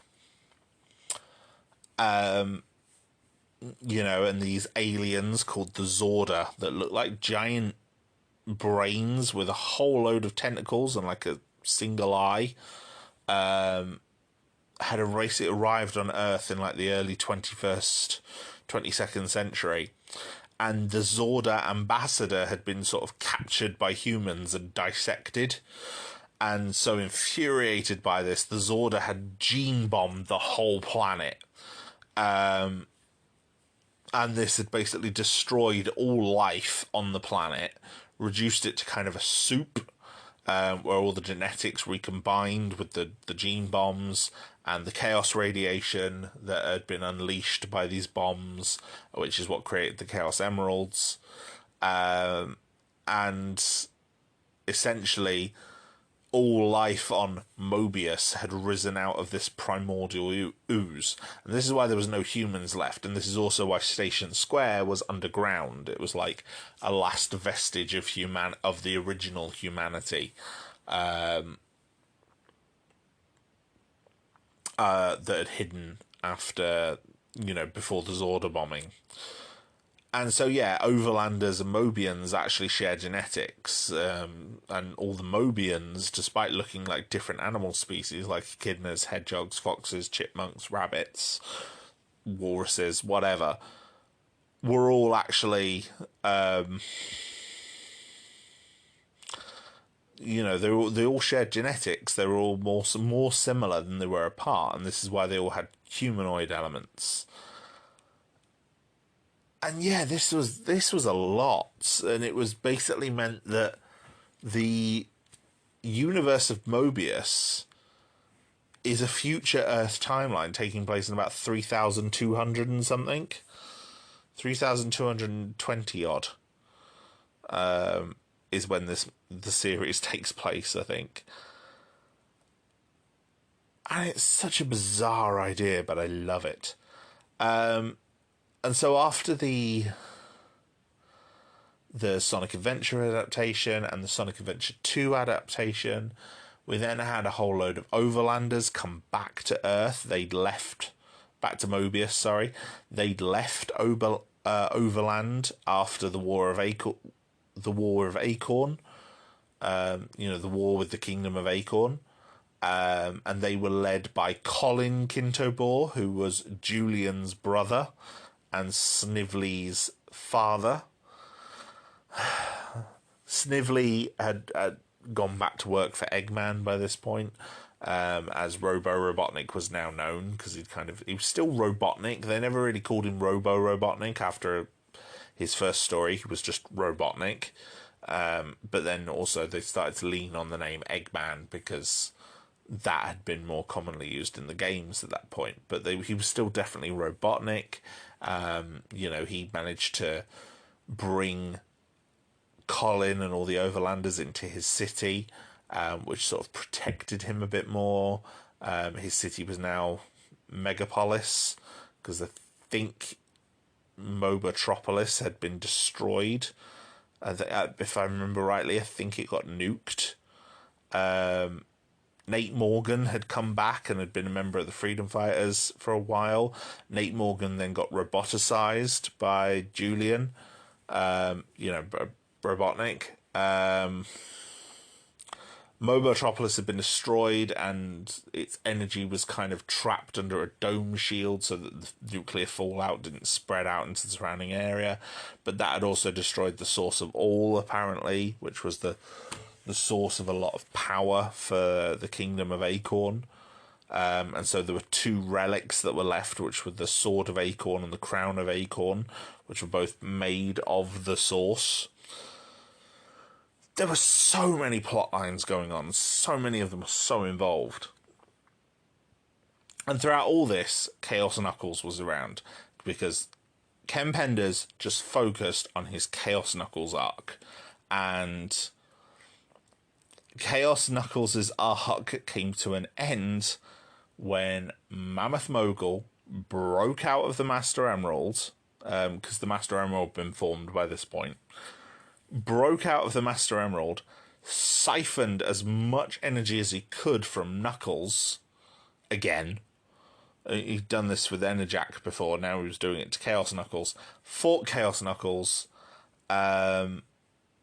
got defeated. This was after Chaos Knuckles had already tried resetting the world. Like, there was a whole issue called Sonic 01, Sonic 101, issue 101, yeah. And each page was a different reality, and it was an encounter between Sonic and Eggman, but things around them would change. So we got to look at alternate realities, like the Sonic OVA, the anime from the 90s, with a cat girl as Sonic's like love interest. That was in there briefly for like one page. And it was revealed in the second half of the story. So you read the Sonic half of the story first, and then you got to the second half of the story, which was the Knuckles part. And that's where you got the revelation that Knuckles was changing time. And I can't even remember why he was trying to change time. I think he was trying to make the world better by sort of getting rid of Eggman, but it never worked. He just made things worse each time, so everything just ended up back to normal. And it was so weird. But yeah, eventually the Chaos Knuckles arc started winding to a close. And like I said, he had this big fight with Mammoth Mogul. And at the end of it, Mammoth Mogul was defeated. But Knuckles, this prophesized hero by his own people, this supposed chosen one actually turned out to be Tails, but that's another story, was dead. And by this point, we were gearing up to issue 125, and the Zorda had returned and realised that Mobius was still around, had decided to eliminate it once and for all. And to oppose the Zorda, pretty much every character got involved and tried to fight them off. And in issue 124, the backup story for it, Knuckles is met by Aurora, the Echidna god I mentioned earlier, and she says to him that he's, you know, he can rest now, and Knuckles basically throws it in her face like, no, when do I get to live my life? Why can't I just, you know, go steady with Judy Sue? Why can't I spend time with my friends? Why do I always have to be some big hero? And I love it, the kind of rejection of the Chosen One destiny. Great idea. And so she gave Knuckles the choice to go back, and Knuckles went back to Mobius, but now he'd lost his powers, and he wasn't able to save the day anymore, so Sonic had to do it. Sonic managed to stop the Zorda's weapon after a tearful kiss goodbye with Sally, just in case they didn't make it. And then Sonic was believed dead, when actually he just found himself lost in space for a year. Well, supposedly a year to Mobius. To Sonic, it was, I think, 4 or 5 issues. And then he returned home. And when he returned home, a lot of things had changed in that year. But while Carl Bollers dealt with the fallout and dealt with the return of Sonic, Penders decided to do something very, very, very different. Now, you remember how I always said that Penders' stories felt like they were building something, but that he wasn't necessarily good at payoff? Well, quite early on, I think when it was revealed why Locke had, Locke's vision and what he had done to Knuckles' egg, I'm pretty sure they hinted that a lot of those story threads would be solved in a story called Knuckles 20 Years Later, which would potentially tie Knuckles into the future vision that Ken Penders had given us of Robo-Robotnik's future. And in fact, there was a crossover comic with Image Comics, specifically the characters of Spawn, Savage Dragon, and some other characters that Ken Penders had created for a title of his own called The Lost Ones, which only got one issue ever released, and then a really bad amateur-looking trailer for the film or television version. I think it was like a proof of concept pitch thing, but it is the cheapest looking like university student level project you've ever seen. Even for the early 2000s, that was rubbish. Anyway,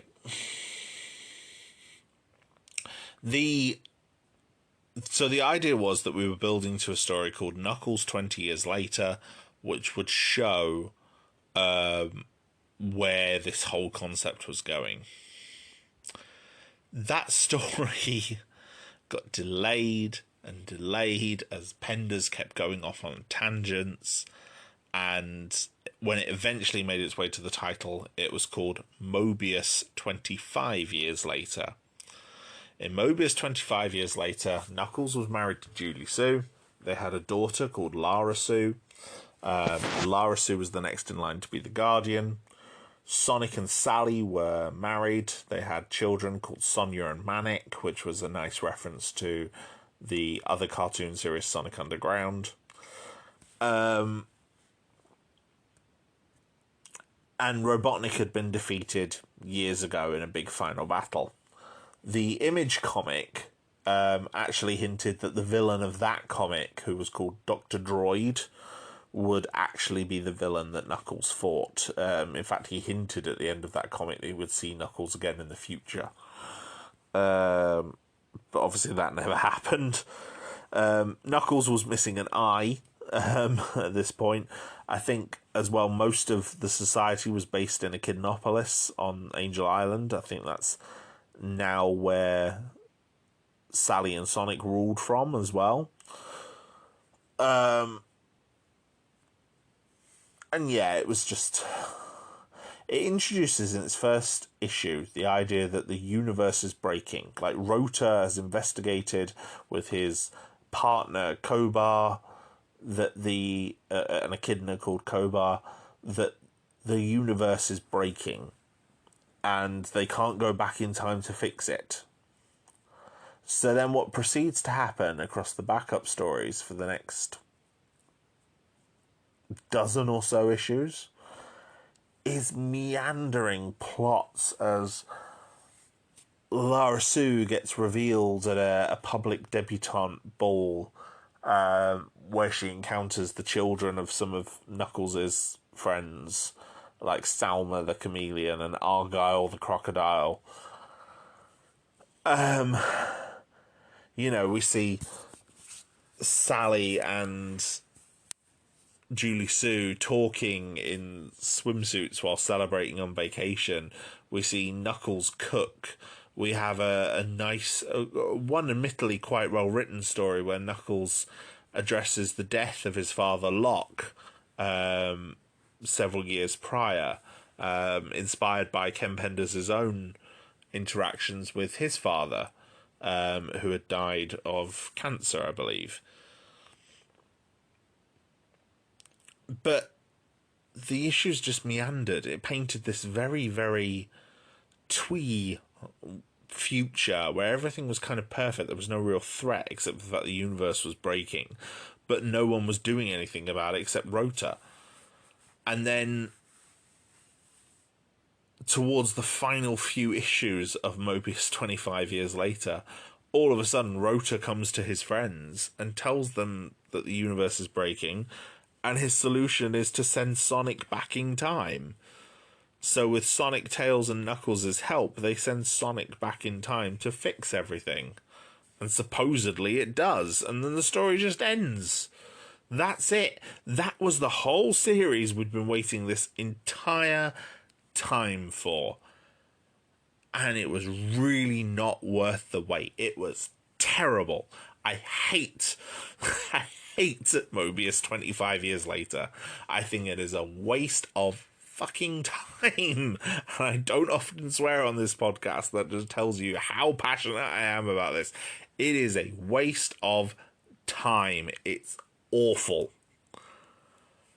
And the really annoying bit was that at the same time as that was happening, the Sonic stories of this comic were starting to get really interesting for the first time in a long time. Like, they'd been good, but the Zorda arc and sending Sonic into space, and then the arc where he came home were brilliant, and then they were just followed by good story after good story after good story. And Carl Bollers was writing some amazing stories, as well as another writer called Romy Chacon, Chason, and they were writing some great stuff. You know, Sonic and Sally broke up because Sally was starting to put her responsibilities to the kingdom first. And, you know, they broke up live on stage after they had an argument because she asked Sonic to come with her and be her bodyguard. And he refused because he wanted to deal with Eggman. So she slapped him across the face, like the slap heard around the world, in front of the entire village of Knothole. It was brilliant. I loved it. You know, we then had Antoine acting really bizarre and shifty, and it turned out he'd actually been replaced by his anti-Antoine duplicate. We had a story called Return to Angel Island, right, which dealt with a lot of the Echidna characters and Dingo characters that had been introduced by Penders, but done so much better than Penders had ever done them. We revealed that Knuckles was now using stuff from the games, from Sonic Adventure 2, all these upgrades and equipment. There's a big recurring joke about how Knuckles is given so much equipment if you get all of his upgrades in Sonic Adventure 2 that he just looks weighed down. But now Knuckles was using them to make up for his lack of powers as a result of what happened. But his people were worshipping him because Knuckles literally came back from the dead. They called him the Avatar.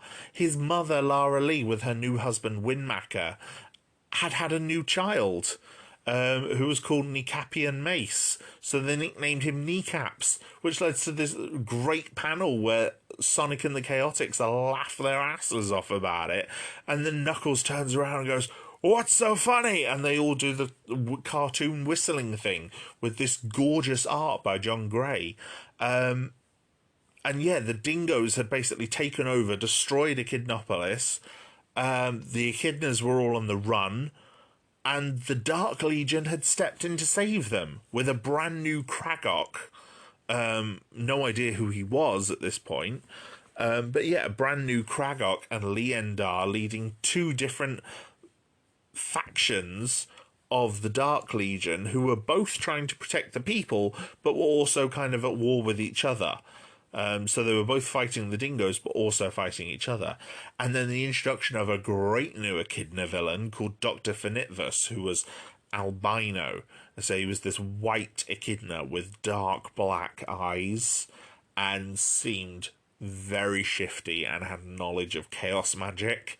And he was a great character and would go from had this amazing introduction already, but then he would be built by Ian Flynn, who I will get to, into something just amazing. But it just created this tension between Bollers and Penders. And, you know, if the comics had already felt like you were reading two comics every issue before, it got even worse now. And eventually Bollers had enough and left. And so Penders came back in and started writing the Sonic stories as well. And we had Evil Sonic replace the main universe Sonic and potentially sleep with Bunny, which is horrible. But, you know, she'd done it. He did it because he could, but had taken advantage of Bunny because she was trying to win Antoine back, because Antoine was acting aloof. And then, of course, it was revealed that that was actually Evil Antoine as well. That was reveal was done by Penders. Penders also undid the Return to Angel Island arc by immediately having them rebuild Echidnopolis. And it was a lot of tugging and pushing and pulling between all these characters at the hands of these two writers, one of which was now churning out the best work he'd done on the comic, and another one was churning out some of the worst work I think he's ever done on the comic. And unfortunately, the worst one won out. But then there was another issue that was happening at the same sort of time, which I found out about the full details of only years later. You remember I said, remember Ben Hurst's name? Well, the reason I said remember Ben Hurst's name is by this point, we were about 10 years out from Sonic Sat AM. People who had been kids when Sonic Sat AM was on, the kids who had watched it, had now grown up. They were teenagers in the early age of the internet. They were on Sonic forums. They were talking about this show. They were not tweeting, but, talking about the show in forums. This show became popular again. And Ben Hurst started to gather momentum and judge from the fan community exactly how much interest there was in it, and started to talk about season 3, which was an idea that he had had for years at this point and had never gone into full detail about because he wanted to tell this story. So Ben Hurst tried to pitch to Sega a Series 3 of Sonic Sat AM, which, if it had ever happened, would have been amazing. Sega said they might not be interested in season 3, but they might be interested in doing a film. Ken Penders found out about this. Ken Penders decided to get involved in the film pitch because he had connections in Hollywood. And he apparently spoke to Sega. Ben Hurst then received a call from someone at Sega saying, "You don't come to us to pitch ideas about our characters. We come to you and tell you what to make." Essentially, whatever Ken Penders did torpedoed the very idea of Sonic Sat AM Season 3 or any kind of conclusion to Sat AM. And then a few years later, Ben Hurst died of an illness. Again, I believe cancer. And that story will never be told. The story that he had envisioned will never be told. There is a fan project that is making a continuation for Season 3.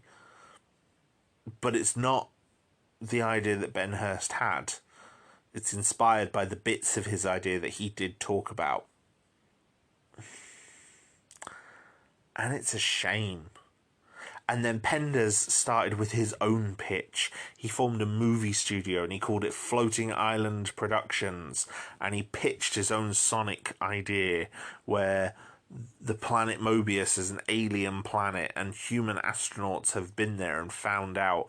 And that's how we have the idea of who Sonic is. And then at some point, there's concept art drawn by Penders of this out there in the ether where Mobius gets destroyed and Sonic, Sally, Knuckles, Julie Sue, the Chaotix crew, I think that's an Eggman, and I think that's pretty much it, all end up in space. And there's roboticization in this, but it's a much more brutal procedure where people aren't transformed into robots. They're cybernetically enhanced. Bits of the body are taken away and new bits are grafted on. And it's so bizarre looking at it, seeing Sonic with his parents as well. Because Sonic's parents were something that Penders introduced because he could. He had them be Robians. They'd been roboticized by Robotnik. Carl Bollers had introduced a race called the Bem, an alien race called the Bem that Sonic had met while he was in space, and they had built their own roboticizer, and they had come to Mobius and de-roboticized all of the Robians, with one exception. The one exception being Sonic's father, Jules, because Jules had been roboticized by Chuck. Chuck had actually been the one that had invented the roboticizer, and he had done it, and he had used it at first on Jules to save his life, because Jules had been injured during the war with the Overlanders. And it was the fact that it turned Jules into a mindless robot had made Chuck vow to never use it again. And that was where, obviously, Robotnik, the original Robotnik, had taken it. So, yeah, at this point in the comic, Robotnik was human again. He wasn't Robo-Robotnik anymore. He was a normal flesh and blood being again, along with many of the former Robians. Yeah, this is... Ken Penders' pitch is awful. There's a little teaser trailer for it out there, which involves him filming his own kids through a window while his daughter gives a voiceover. It's so bizarre. So bizarre. And in fact, a lot of Ken Penders' ideas around Mobius always seem to involve the planet being destroyed. Like, that's a plot thread in Mobius 25 years later as well.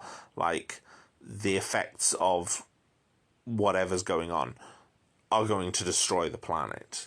And so they have to travel back in time to ensure that doesn't happen.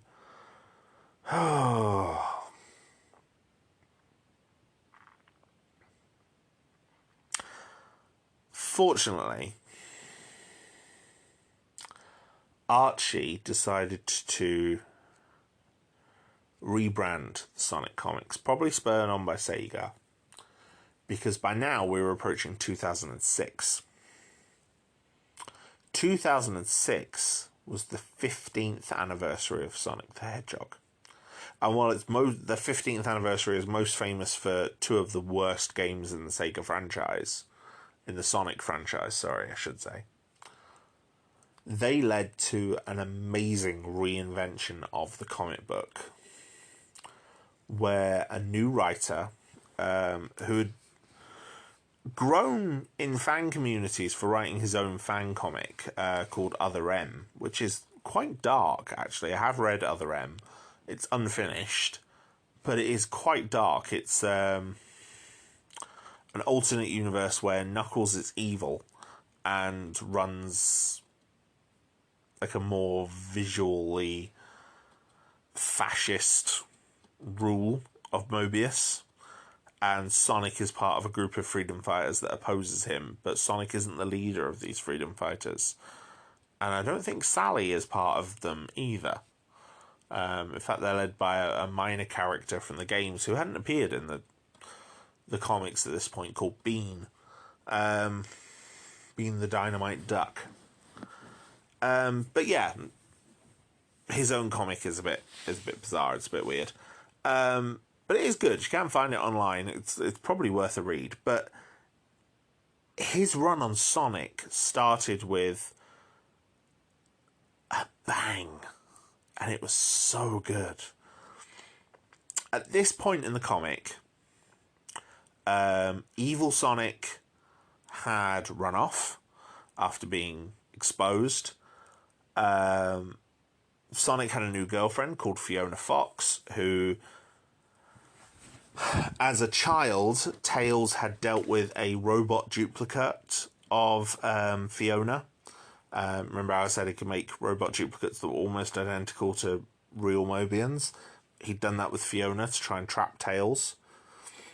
And so Tails had unrequited feelings for Fiona, but this Fiona was a lot older and had no real connection to Tails at all.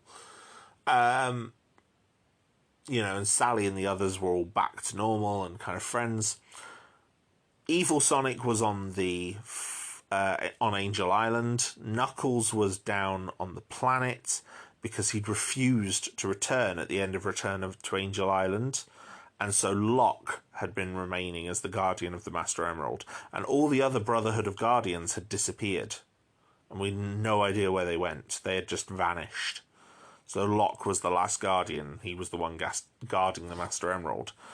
And Rouge the Bat, a jewel thief from the Sonic Adventure game, was teaming up with Evil Sonic to try and swipe the Master Emerald. And this is where Ian Flynn took over. And in his first 2 issues, he writes a very simple adventure story for Sonic. You know, where it's Sonic's birthday, all the characters kind of come together, they celebrate his birthday, they get attacked by Bean and Bark, who, like I said, were game characters from years ago. They appeared in one game, who had never really been brought back. They have cameos in Sonic Mania, for anyone who's played that. And they come in, and Bean in this version is like a cartoon character mixed with Deadpool. He's great. Whereas Bark is strong and silent. And it's implied that they have a history with Fiona, which means she's not quite as good as she seems. And Rouge and Evil Sonic tried to take the Master Emerald, and in trying to take it, Evil Sonic steps on it and becomes green. He becomes infused with the Chaos energy and starts calling himself Scourge. And all of this happens in these first 2 issues. And then from that, Ian Flynn became the main writer for the Sonic the Hedgehog comic. I have not been able to find a concrete reason of why or how Ken Penders left. I don't know if he fired, if he was quit, or what. But Ian Flynn took over. And his first few issues after this Birthday Bash 2-parter dealt with tying up some of the ongoing continuity that had been building under Bollers and Penders and trying to resolve it and tie a bow on it. And it became kind of controversial. I remember I was reading a fan comic online at the time called Power Rings, and the people involved there, it's discontinued now unfortunately, but the people involved there were very critical of Ian Flynn's writing early on. And this is where I first started to get exposed to sort of the craziness that was involved in the Archie Sonic comics, you know, through the internet. And they even did a parody version of Endgame with the characterization of the Ian Flynn characters. But I think they really overrated Penders. Because when I finally got to read these issues, these Ian Flynn issues were like a breath of fresh air. The characters started to feel like their game versions for the most part. And the characters that weren't from the games that were unique to the comics all got brought closer in line to a place where they were working with the Sonic characters and not stealing the limelight from them. And yeah, within his first few issues, he ties up.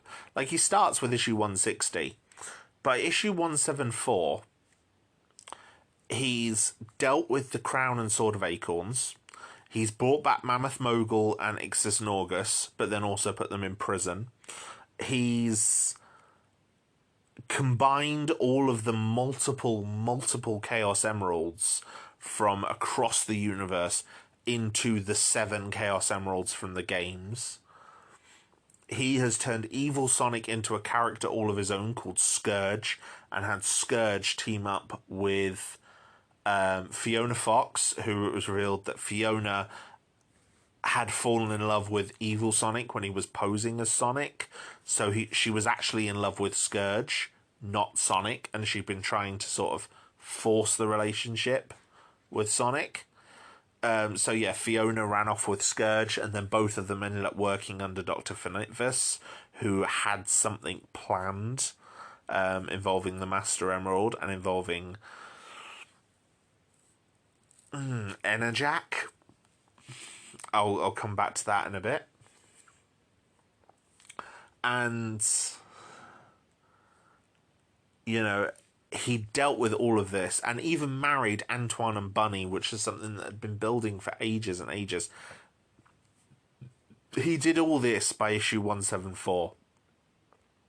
And then issue 175, he has this amazing anniversary issue where Eggman comes in with his fleet, and it looks like...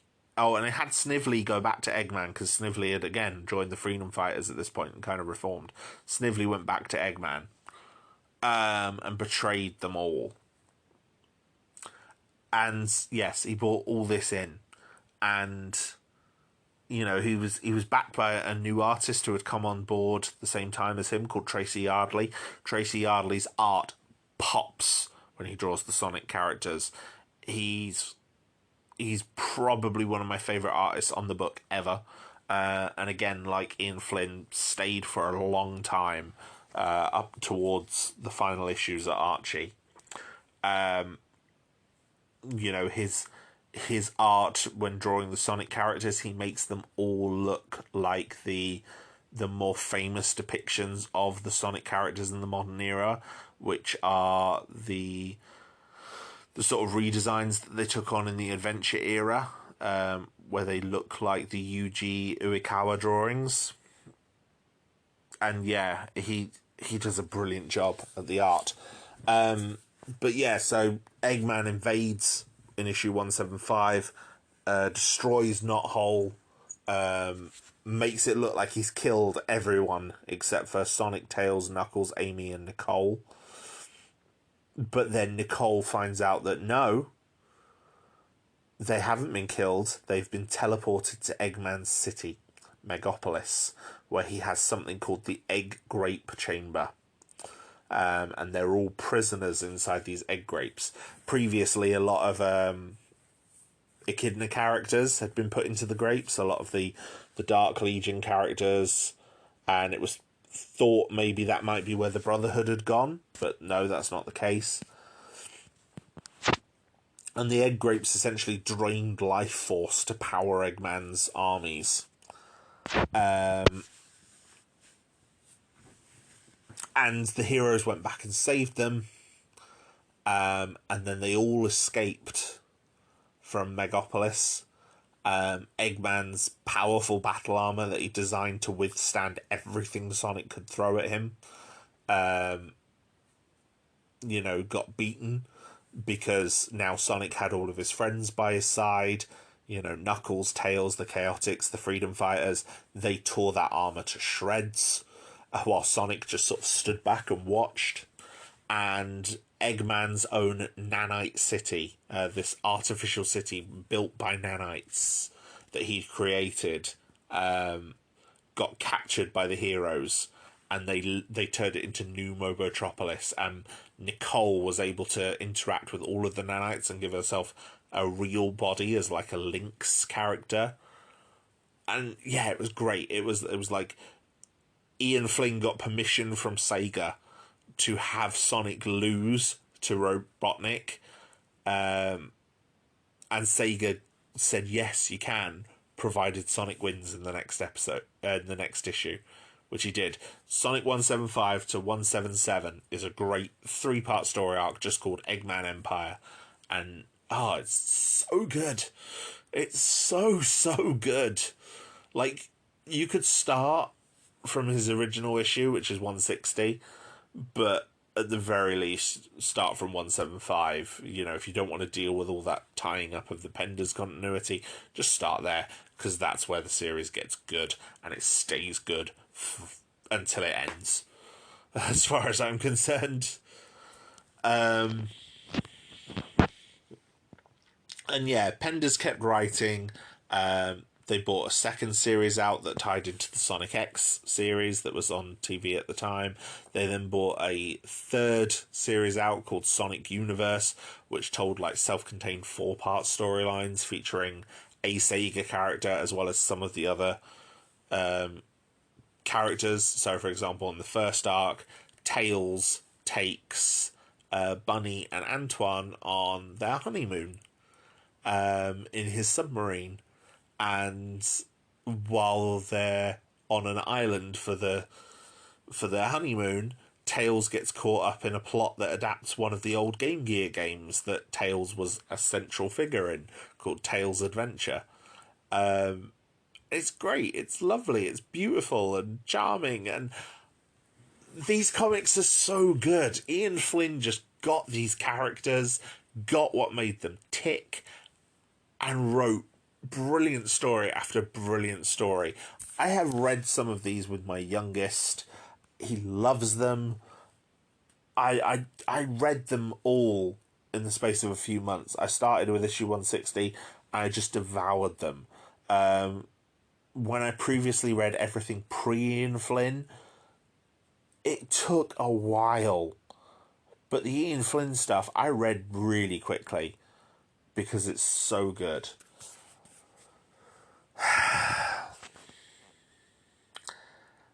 But this is where Penders starts to come back into the picture. Now, Penders wasn't happy with a lot of Ian Flynn's changes to the comic. While Ian Flynn was doing these great storylines and doing, I think was a pretty good job tying up both Penders and Boller's leftover continuity, especially when Penders had already taken some of Boller's continuity and rewrote it himself and made it worse.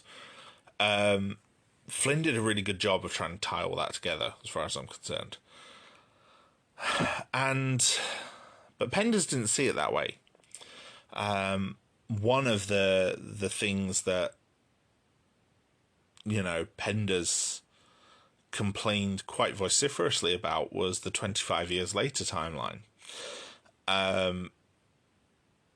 What Ian Flynn did was reveal that King Sonic going back into the past had actually worked, and he'd fixed the future, but the future had now changed.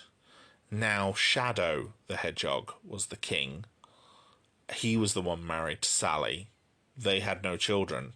Sonic's children had been lost, and he had to team up with Knuckles, Tails, who had managed to build a band that meant he remembered the old timeline and he protected himself and his family, and Rota, who was also kind of aware of what had gone on, to fight and defeat Shadow, which they did. And it was only 2 issues. They kind of resolved this one fairly quickly. It was in the backup stories in 2 of the issues. But it was alright, it was kind of good, but Penders wasn't happy about it. And Penders also attacked Ian Flynn on Twitter by saying that Ian Flynn had killed Kobar, who was such an important character because it was going to be revealed by Penders that Rota and Kobar were actually in a homosexual relationship. And so Ian Flynn had killed a gay character. None of this had ever been in the original Mobius 25 years later. You could say it's implied, but it's implied so barely. Like, we're talking like a Dumbledore is gay level of retcon here. And Penders mentioned it because Archie introduced their own gay character called Kevin Keller, who was apparently the first gay Archie character, and Penders decided to announce on Twitter that no, Kobar was the first gay Archie character. Kobar and Rota were the first gay Archie characters because he said so. And then the Finitfus story that had been building with Enerjack had Knuckles being used as the host for the new Enerjack by Dr. Finitvis, and Knuckles as Enerjack defeated the Dingoes, took the new Kragok and revealed that he'd actually been Constable Remington, who was a supporting character in the Knuckles series, the sheriff of Echidnopolis, and took Remington and Lara Lee and all the other Echidnas and sent them to Albion, which had been previously destroyed, and they arrived in Albion. And this was all done, and Penders wasn't happy about a lot of that because of what it did to his Echidna characters. And it was a good story. Like the Enerjack Reborn story was really good, and it killed Locke as well, which again, Locke sacrificed his life to save Knuckles from being Enerjack. And again, Penders didn't like that. Like Locke, you got the feeling Locke was quite a personal character for him, because of his own strained relationship with his father, and then echoing his father's death through Locke's death in Mobius 25 years later. But it is what it is, unfortunately. But then none of that compares to Penders' worst tweet, which is still his most controversial tweet on Twitter. It's his most engaged with post on Twitter, where he revealed that the story he always wanted to tell but never could was that Jeffrey St. John would have taken Sally Acorn's virginity, implying that Sonic may be fast, but Jeffrey was faster in that regard. Which, first of all, is a horrible metaphor. Second, ew. And three, makes Sally out to be a character who has no agency of her own and is just a prize to be won by the two male leads, which is probably no different than most other things, but thinking about it. But to go back to the ew, there's a huge age gap between Jeffrey and Sally. In the story, in the Princess Sally miniseries, Sally is said to be 15, I think. She's around the same age Sonic is at the time, which is about 15. And Sonic's aged a couple of years since then. Jeffrey's 20.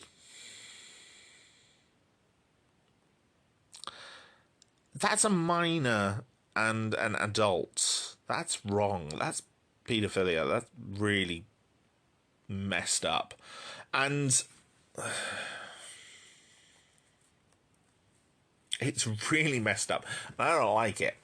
And loads of people didn't like it. Loads of people really turned on Penders with this tweet. People that have been holding out for some of his ideas started to turn on him after this tweet. He talked about making a continuation of his own story. But now people started to turn on me and go, that's weird. And the worst part was he doubled down on it, and he tried to say that, oh no, because Mobians age differently, especially the chipmunks, so she's actually over age, and it's completely fine. And, she'd be married off at 15, because technically she's a legal adult. Oh my god, it was so terrible, and he just doubled down on it, which made it so much worse. And anyway, things came to a head in 2008. In 2008, a DS game called Sonic Chronicles: The Dark Brotherhood was released. Sonic Chronicles was an RPG, role-playing game, developed by BioWare. Now, people who've been listening to my podcast before will recognise that BioWare are the developers behind Mass Effect, Dragon Age, and a whole load of other games, including Knights of the Old Republic. I think they're really, really good. I really like a lot of BioWare's games. Now, Sega had approached them to do a Sonic RPG. And they did. And they did a pretty good job, considering they also got bought out by EA that year. And that they were kind of stretched too thin and probably running out of money. And Sonic Chronicles, in some parts, plays like a bit of an unfinished game, possibly as part of the EA buyout. They kind of rushed it out the door before EA purchased them. So in some parts it feels like a bit rushed, but Sonic Chronicles features a final battle with Eggman, and then Eggman is presumed dead for about a year. And then this group called the Dark Brotherhood attack, and they're these armoured figures that fight off Sonic and his allies. During a battle with one of them, a character called Shade's helmet gets knocked off, and it's revealed that she's a female echidna, and that all of the Dark Brotherhood are echidnas, and they are from a clan of echidnas called the Nocturnus clan, who embrace technology and technologically advanced abilities, and split with the Knuckles clan, the clan led by Pachacamac, before Perfect Chaos destroyed the Knuckles clan. In fact, it's implied that the whole reason that Pachacamac wanted the power of the Chaos Emeralds was so that he could eliminate the Nocturnus clan. However, at the peak of their power, the Nocturnus clan were all snatched into a void called the Twilight Cage. No, the Twilight Zone. The Twilight Cage is the one in the comics, so I did misspeak earlier. Although Ian Flynn did tie the two together in the comics. And you know, as you may have surmised from the Twilight Cage and the other descriptions, this sounds an awful lot like the Dark Legion, yes? You'd be right. It does. Sounds an awful lot like the Dark Legion. And the reason for that is Sega thought they owned the Dark Legion, thought they owned those characters. They'd been created for Sonic Media, after all. It made sense. And so it's quite likely, and in fact very heavily implied, that BioWare were inspired by the stories of the comics and wanted to canonize part of it. And, you know, even Shade and Julie Sue share some similarities. You know, she betrays the Nocturnus clan to team up with Sonic and his allies. They get trapped into the cage themselves, and while in the cage, time moves at a different rate. So when they come out of the cage towards the end of the game, Eggman, who they left on the other side, has taken over the world again and shoots their ship down. It's great. I quite like Sonic Chronicles, despite its flaws. I had a lot of fun playing it. I really like the attempt to tell a bigger story, and I think there's some nice twists in the story. Fans approached Ken Penders about it and said, "Did you have anything to do with it?" And Penders said no, and then realised the connections. And his wife suggested to him, well, if they're using your characters, can't you copyright your characters?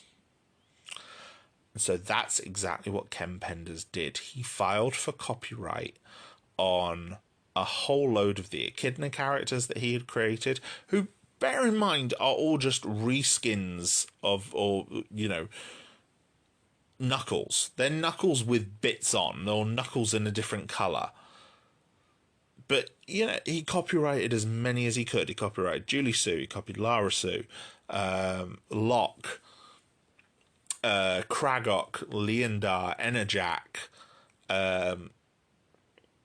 He then copyrighted Jeffrey St. John. He copyrighted Robo-Robotnik, Evil Sonic.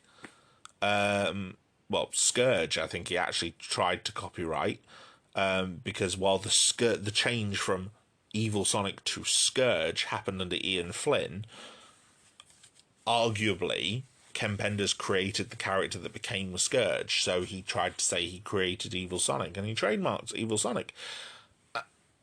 And here's the thing, despite the fact that Archie and Sega would have obviously been approached and told that he was copyrighting these characters, because that's how copyright cases in America work, they didn't oppose it. So Ken Penders has trademarks to those characters. He has the copyright for those characters. He owns them now. And now that he owned them, he sued Sega and BioWare for copyright infringement. So yeah, this was 2010. The US Copyright Office began certifying Penders' copyright claims, saying the characters and stories that he'd created for Archie Sonic were officially recognised and acknowledged by the US government as his own intellectual property. So yeah, Penders filed a lawsuit against Sega and Electronic Arts, who now own BioWare, in 2011 for alleged copyright infringement with the video game Sonic Chronicles: The Dark Brotherhood, including specifically the Nocturnus clan, who, you know, he said their appearance and backstory was too similar to his Dark Legion. And, you know, one of the BioWare presidents, Greg Zachuk, had stated in a developer diary that a lot of the folks on the team were fans of the TV shows and the comics, and, you know, had looked at some of the stuff that was there and they'd pick cool stuff to have the player do inspired by that. So technically he was supported by things that had been made for this game. But yeah, this case was filed in 2011 and went on and on and on. Before that, though, in 2008, Penders had attempted to acquire a copy of his original contract with Archie Comics from 1993. He was unsuccessful. Archie claimed that they did not have a copy that dates back that far because, due to warehouse staff incompetence in 1996, many of their original contracts were lost or destroyed. So yeah, after he filed for legal ownership in 2009, Archie Comics filed a cease and desist letter and lawsuit against him in the fall of 2010 in an attempt to retain their copyright holdings of his characters and concepts. You know, at this point, Penders had announced that he was going to do his own original graphic novel project, building off of these characters. Archie's argument was that, you know, as the comic was licensed, everything it had created, including the characters, all legally belonged to Sega. So Penders, claiming to own several of the characters, would be wrong, and it would make Sega the true legal owners from the start. And again, Penders himself supported this with a statement made in 1999, where he said that part of the contract that Sega has with Archie stipulates that any and all characters created in the comic books become property of Sega. Meaning that, you know, by his own admission, Sega owned the characters he created in the Knuckles series, including Locke, Lara-Su, and Julie-Su, as well as Jeffrey St. John, Hershey, who by this point was now Jeffrey St. John's wife. I don't think Penders had married them. I think someone else had, but yeah. As well as other characters like a Sonic knockoff who was actually Amy's cousin called Robber the Hedge, very clearly inspired by Robin Hood. You know, this statement was made by Penders when he was announcing his Lost Ones comic book at Image, saying that, you know, he was going to save some ideas that were originally going to be in the Sonic books, as he's keeping them for his own use now that he had like a creator-owned comic at Image. Reminder, he only published one issue of that comic. Now, Archie originally claimed in their lawsuit that Penders had signed a worked-for-hire contract, meaning that everything Penders had created was the property of Sega according to copyright law, and they were able to provide photocopied documents of the original contract, but there were inconsistencies, and Penders would claim to have never signed any of the documents shown. The earliest contract that Archie Comics could provide was from 1996, whereas Penders began to work on the comic in 1993. Penders responded by saying if Archie had been paying some form of royalties to all of their creators prior to this, in all likelihood this discussion would never be taking place at all. Every story since issue 160, Ian Flynn's first issue on the comic, that features my characters and concepts is essentially unauthorized, as I did not grant Archie Comics the right to use my creations for their benefit without compensation to me. Eventually, Archie's legal team would fail to produce the proper contract from Penders' time of work at the company, and the lawsuit led to a settlement ending in June 2013 in Ken Penders' favour. Now, the comics at the time were doing some great stuff. Ian Flynn was doing some brilliant stuff with characters that had been introduced by Penders.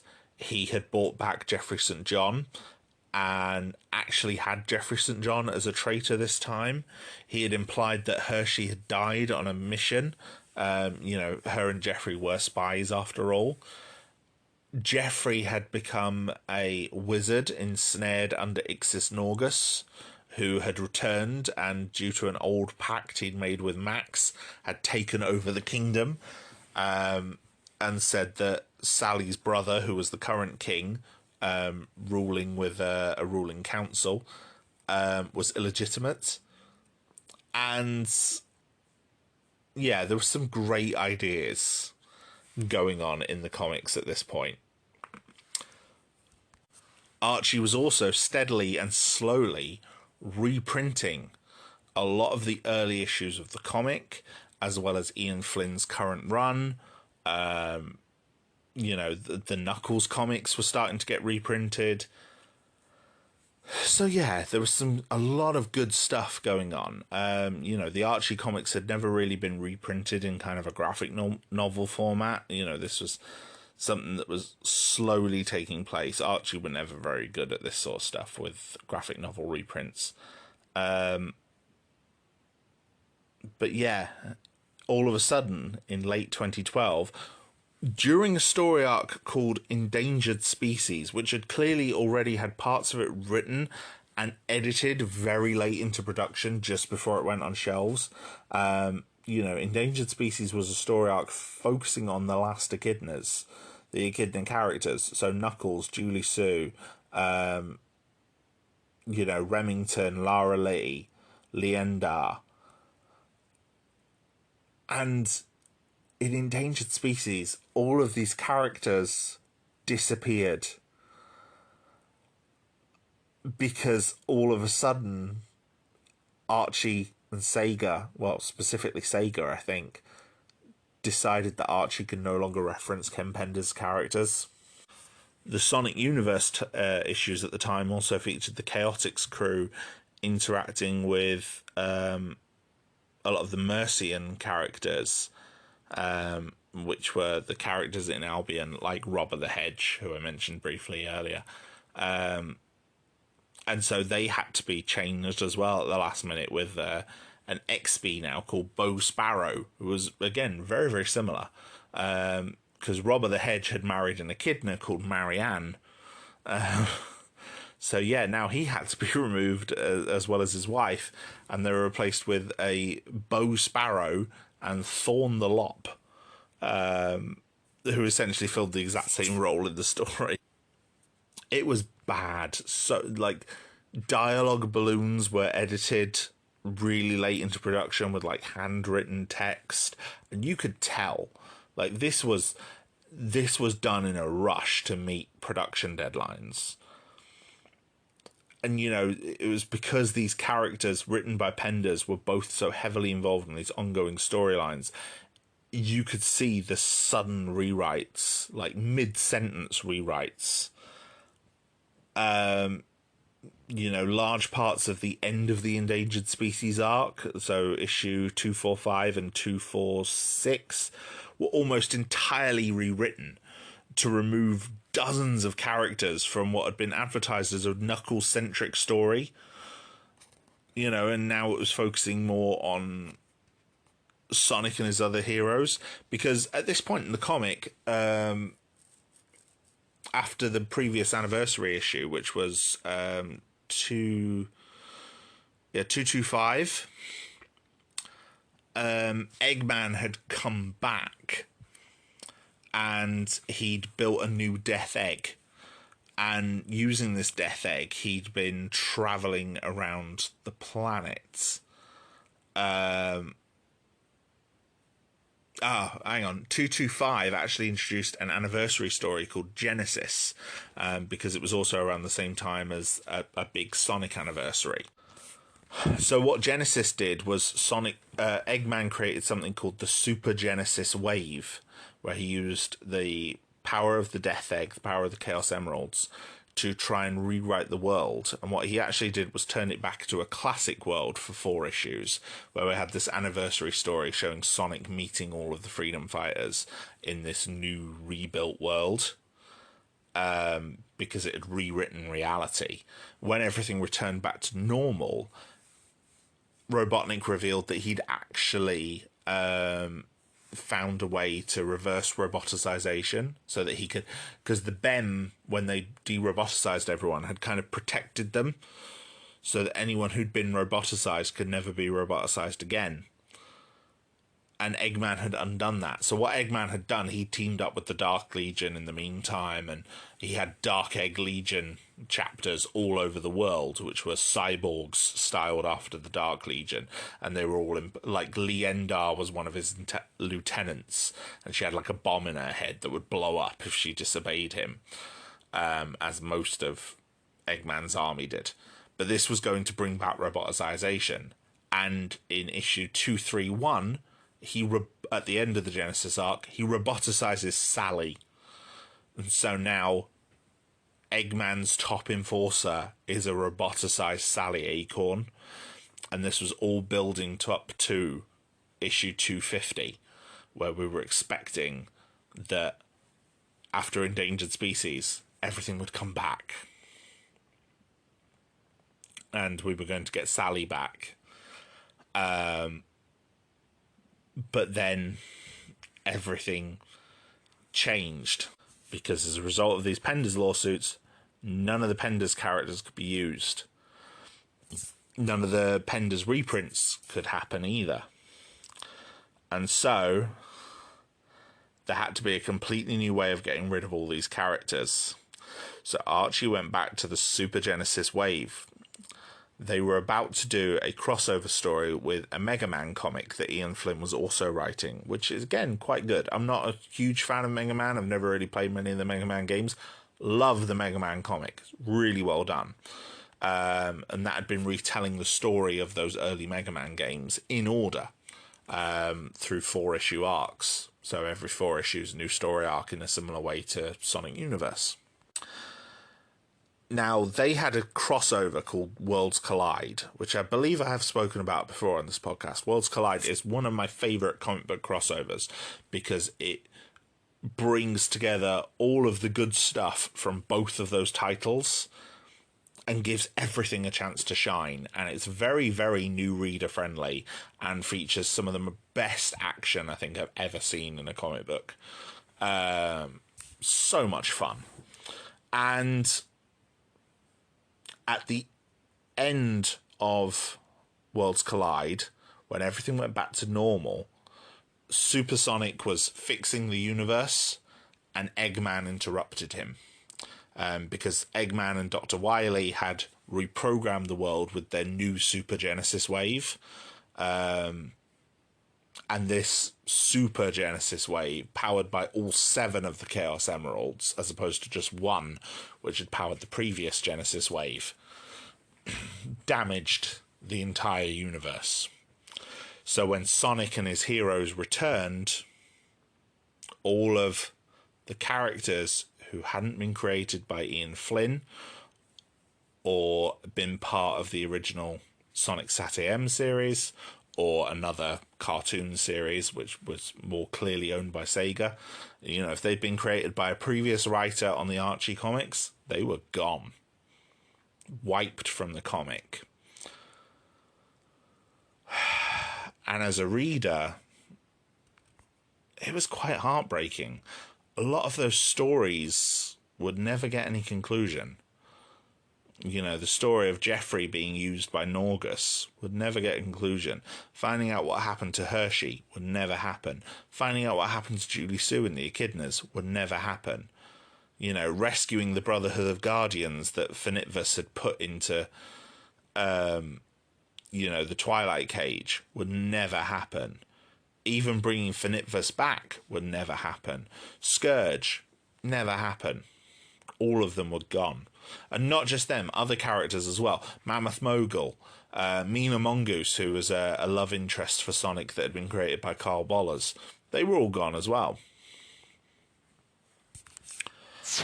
It was shocking reading it, that all these characters were gone.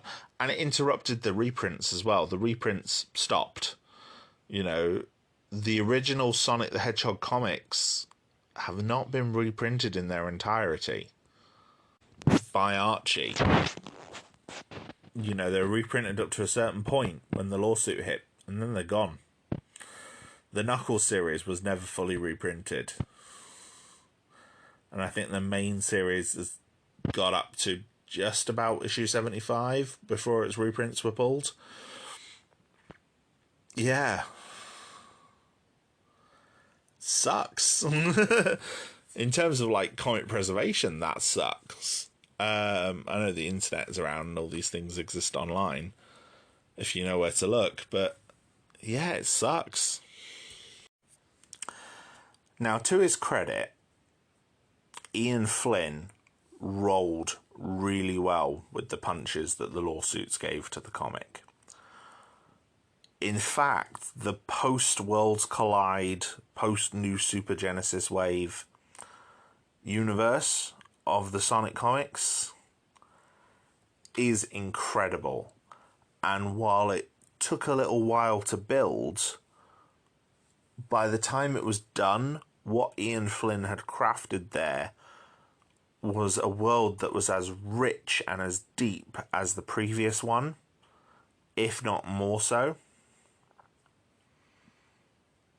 And a large part of that, I think, was down to how well he knows these characters and how talented a writer he is. The series would run for a good couple of years more. The 250th issue of Sonic the Hedgehog and the 50th issue of Sonic Universe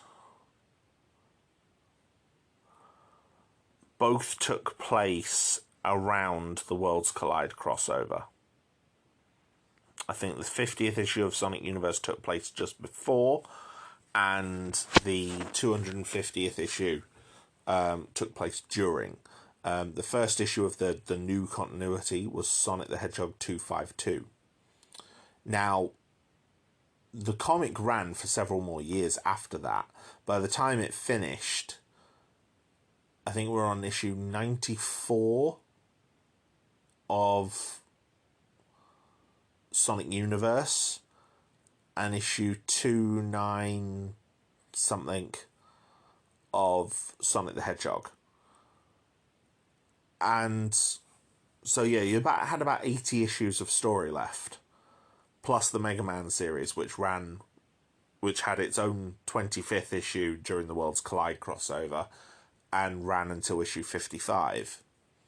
And there was even another crossover between the two, called Worlds Unite, which featured a lot more Capcom and Sega characters. You know, characters from Sega games like Golden Axe and Phantasy Star and Tales of Vesperia, along with Capcom characters like Street Fighter and Mega Man X. And it was good. There was a decent enough crossover. it kind of ends in a, oh, but we've undone time, so it never actually happened, which is a weak ending. I'm not a fan of that ending at all in most things. It's almost as bad as "it was all a dream" ending, which I also hate. So I don't think it was as good of a crossover as the first one. I think of the two, Worlds Collide is by far superior. Worlds Unite, not as good.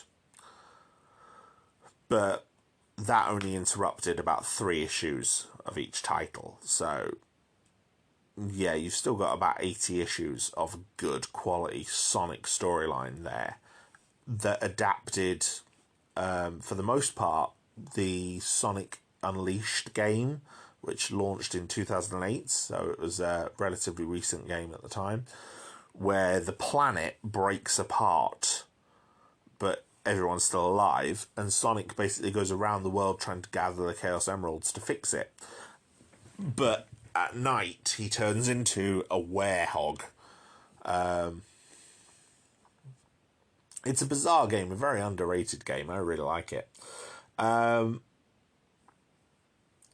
And yeah, the adaptation of it in this story was great. And like I said, they built up so many new characters. They gave Eggman a whole load of new lieutenants, which were really interesting. There was even one series called Eggman's Dozen, where he kind of gathered them all into like a Dirty Dozen type thing. That was brilliant. I really enjoyed that. It was a lot of fun. That was a 4-issue arc of Sonic Universe. It was great. They did a story called Champions, which was an adaptation of an old game called Sonic the Fighters,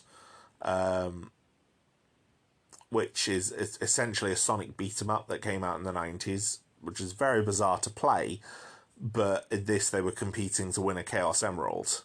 It was great. And a lot of the new characters that were introduced were filled roles that were very similar to roles left absent by the removal of some of the old characters.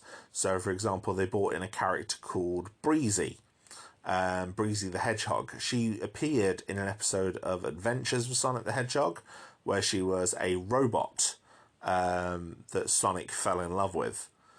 And in this, they revealed that episode actually happened in this comics continuity. Obviously, she was a robot duplicate of the original Breezy. So this was the original Breezy, and she was a crime boss. So she essentially took over the role that was left vacant by the removal of Mammoth Mogul. And she was great. She was a lot of fun. She was the one that they were trying to win the Chaos Emerald off of in this arc. In the Champions arc. So it was a lot of fun. And yeah, I really enjoyed this run of comics, and I think, if anything, it's probably more solid work from Ian Flynn, because he's not spending a lot of it dealing with Penders' terrible ideas. He essentially had a new carte blanche to tell whatever story he wanted. And yeah, we might not get the conclusion, we might never find out how Sally actually got de-roboticized, because we knew it was going to happen. But, we did get to see the new Sally teaming up with the new Freedom Fighters, because they all got redesigned as well to make them more in line with the Sega characters. With Sonic and Knuckles and Tails and Big the Cat and Cream the Rabbit kicking ass. It was great. It was a lot of fun. I really enjoyed it. Penders, meanwhile, said that he would be more than willing to license his characters to Archie for them to use if they were willing to pay. Because obviously he won his copyright case, and he won his... the settlement was more in his favour in the lawsuit between Archie and Penders. Now,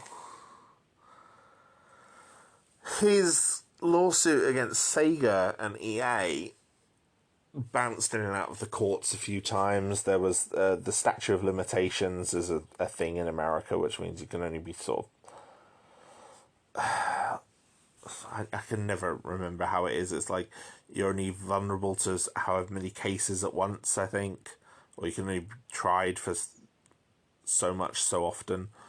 But yeah, Penders remained active on Twitter and still engaging. He said he was going to make the Lara-Su Chronicles, the first art of which is bloody atrocious.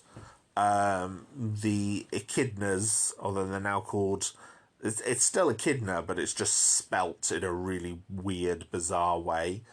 And Jeffrey and a few of the other characters are still in it, but they've been given much more humanoid proportions.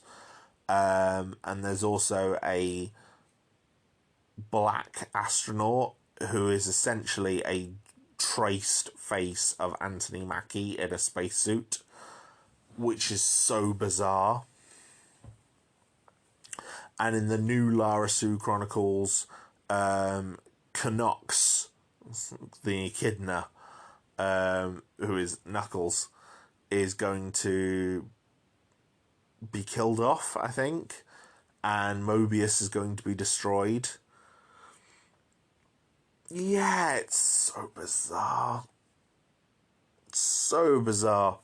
And the lawsuits, if anything, I think burned out any goodwill Ken Penders had left. By the time the lawsuits happened, most people had turned around on Ian Flynn, and most people saw the Archie Sonic comic the best it had ever been. It was as popular as I think it had ever been. And people were excited about things like the Worlds Collide crossover. Penders burnt out all of that goodwill that he had earned because he ruined something that a lot of people in the fan base, in the Sonic comic fan base, cared about. He still has a few diehard fans, don't get me wrong. He's bound to have. But most people who cared about the Sonic comics really actually kind of liked what Ian Flynn did with his characters after a while. And we cared about plot lines like Jeffrey and Norgus. So yeah, it didn't do him any favours at all. And he's still at it. He still threatens legal action every so often. The Archie series eventually came to an end. And it's never really explained why. And it's quite annoying because the last few issues are kind of... Like, Sonic Universe ends quite nicely. It had just finished a 4-issue arc at the time it ended, so its next 4-issue arc never got printed. The main Sonic comic at the time, though, however, was going through another Sonic anniversary. And so they were doing a flashback story for that anniversary, where they were adapting the classic Sonic games and how those stories took place in this new comic book universe. And I think they managed to do 3 parts out of what was going to be a 4-part story. And then it got cancelled. And there was these specials that they were doing called the Sonic Mega Drive specials, which was going to be a 3 or 4 issue limited series. And the first 2 came out, but not the third one. And it's like, while the Shattered World arc, the Shattered World saga, ended properly, those extra issues never did. And in losing the license, Archie not only cancelled the Sonic comics, and I also think this whole thing with the Sega license might have been also part of the reason why the Mega Man comic came to an abrupt end as well, because I think Capcom might have looked at what Archie was going through with Penders and just gone, nope, we're not risking that, we're off. And yeah, so Archie Sonic came to an end, and there's no collected versions of it in its entirety. Even the Shattered World arc, I don't think ever got properly reprinted. And it's such a shame. Like, I've got a graphic novel version of Worlds Collide, and I love it. And part of the reason I love it is it's because the only printed Archie Sonic comic collection I actually own. And I really wish I had more because it's good. And I've downloaded them as digital comics. It's not the same. Sometimes I just want to look at these comics and pore over their art and give them to my kids to read in a more easy way for them to actually look through. You know, my little one, he likes looking through the Worlds Collide comic. He can't do that with the others. I've read them with him off my tablet, but it's not the same thing. And, you know, like I said, Penders is still at it. He still threatens legal action occasionally. He decided to get into the NFT game as well. He said he wanted to sell NFTs of Jeffrey, Lara-Su, Green Knuckles, the Chaos Knuckles, and Robo Robotnik. You know, those 4 characters that he owns. He tried to say that because he owns Julie Sue, and Julie Sue was clearly the inspiration for Shade, that he now owns Shade, which got him a lot of pushback on Twitter. He was going to say that Shade is a guise that Julie Sue had when she met Knuckles. He claims ownership of Scourge because he owns Evil Sonic. And at one point, he almost licensed Scourge to an indie studio who were going to make a limited series called Scourge the Speed Demon. And the small studio got lambasted for it. And I felt so bad for them because they were just trying to give us a good story with a character that a lot of people really wanted to see again. But because Ken Penders was attached to it, because it was licensed through him, no one wanted a part of it. I would really like to see their comic. You know, I can handle Scourge coming back in a licensed comic if it's the only way I'm going to get a Scourge story, just as long as Ken Penders isn't writing the damn thing. And that's what I wanted. And, you know, I could have treated that as, you know, post-Super Genesis wave. Scourge is back in his own universe, excuse me. And I could have dealt with that. But unfortunately, it's not to be. And off the back of this, Scott Fulop then tried to copyright Mammoth Mogul and tried to sue Archie. He lost that case because he hadn't previously copyrighted the character. And I'd also argue Scott Fulop barely created Mammoth Mogul. Mammoth Mogul's main storylines were written by Penders and Flynn. You know, he had... Scott Fulop, I think, wrote his original appearance and maybe one other one. After that, Mammoth Mogul was used with the Knuckles comic. So he was written more by Penders and then later on by Ian Flynn. Ian Flynn's version of Mammoth Mogul, by the way, is great. Really, really great. And then Penders also occasionally tweets every so often about threatening legal action. When Sonic the Hedgehog 2, the film, came out, he said he'd consulted his legal team about the similarities in the film to his concepts, saying that Knuckles' father, that we briefly see, is similar to the character of Locke, with the tribal outfit and everything like that. He also said that the way the Master Emerald works in the film series is similar to his idea of Enerjack, being this powered-up form for a Chaos character. Despite the fact as well that Ian Flynn was the one that added the idea that Enerjack was its own rogue force, possessing people and having hosts. And that Dimitri was just one host of Enerjack and Knuckles became another one. Similar to sort of the Phoenix Force in the X-Men saga in that way.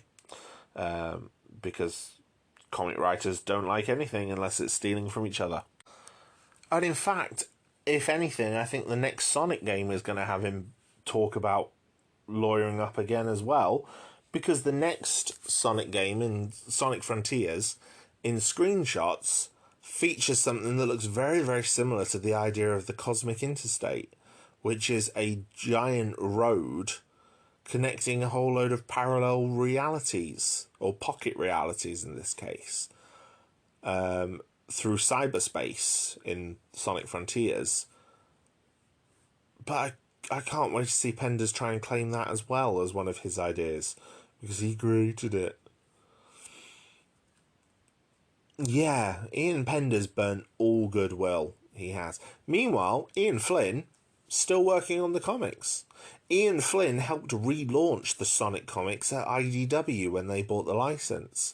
And IDW's Sonic comics recently hit their 50th issue. People are loving them. And now it's more explicitly tied into Sega, to the point that Sega own every character created for those comics. And Ian Flynn is even bringing over ideas that he had for the Archie comics to the IDW comics. They did a story recently where a metal virus ran rampant. These nanites that were turning people into robotic warriors, robotic zombies, spreading across the planet. And that was an idea he had for the Archie comics, and the conclusion to it was going to involve Bunny. He wasn't able to use Bunny because she's not allowed in the IDW comics at present. That might change. Ian Flynn has hinted it might change, and a lot of people like me really hope that the Freedom Fighters come back. Might never happen, but we can dream. But all the existing characters that are new to this comic were created and owned by Sega. In fact, 2 of them have already appeared in the games. There's a mobile game called Sonic Forces Speed Battle, and I believe also Sonic Dash they might have appeared in as well. Sonic Forces Speed Battle is like an endless runner type game, where you race against other players. And the character of Tangle the Lemur and Whisper the Wolf were added in one of its recent events not that long ago. 2 characters exclusive to the IDW comics were added to an official Sega Sonic game. That's almost, as playable characters as well, that's basically unheard of. And it's incredible, and I love it. And I'm glad that the Sonic comics are still around, and I'm glad that they're still being made, even if it's not the same ones that I fell in love with all those years ago. I'm glad that Ian Flynn is still involved with Sonic. In fact, Ian Flynn is writing the next Sonic game, Sonic Frontiers. Ian Flynn has written it. He's also written several YouTube shorts. He's written a couple of episodes of Sonic Boom. He even guest starred as a voice on Sonic Boom. Meanwhile, Penders has been sitting on the Lara-Su Chronicles for nearly 10 years, and they're no closer to coming out.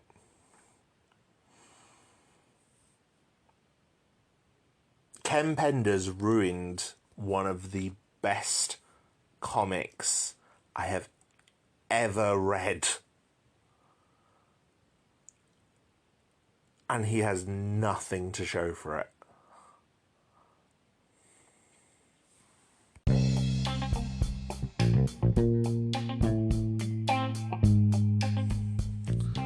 So, thanks for listening to this long and bizarre tale. I truly think the Sonic comics are, like I said, under Ian Flynn, the Sonic the Hedgehog Archie Sonic comics, and by extension the IDW comics, are some of the best all ages comic books I've ever read. All ages seems to take on a bit of a dirty word almost in a lot of comic book circles, in that it's like, oh, it's all ages, it's just for kids, it's sanitized, it's kid friendly. What's so bad about being kid friendly? Things like Avatar: The Last Airbender and Gravity Falls are kid friendly. That doesn't mean they can't tell good stories. And the Sonic Archie comics under Ian Flynn tell some of the greatest stories I have ever read in a comic book form. They are fun, they are adventurous, they're action-packed, there's really great character stuff, and they are funny. Ian Flynn has a talent for comedy, and some of these comics are laugh out loud funny. And this is why, to me, Worlds Collide will always be one of the greatest comic crossovers I've ever read. It's because this is so good. And it just makes the whole Ken Penders situation so much worse, in my opinion, because it is that good. And it deserved to be remembered because it was that good. And Penders ruined it. So yeah, that's this latest episode of the podcast. There are still a couple of episodes to come before we finish season 3. There is the Star Wars Clone Wars episode, which I've been working on a while, and an episode that is written and I just need to record for Rise and Fall of Independence Day. Independence Day, I think, is a great film. The sequel, I have things to say about it, and so I'm going to be talking about them in my next episode. And then we'll be coming back in August, where I have things to say on Marvel and a whole load of other things for Series 4. So I'm looking forward to that. Hopefully you'll join me for it. Until next time, guys, look after yourselves, take care, and look after your mental health. Please look after yourselves, reach out. You know, I've mentioned in the last episode I've started a Discord community. Come and join me there. Reach out to me there. If you can't reach out to anyone else, reach out there to me. I'll listen. I'll support you. Thank you so much for listening. I love you all. Look after yourselves.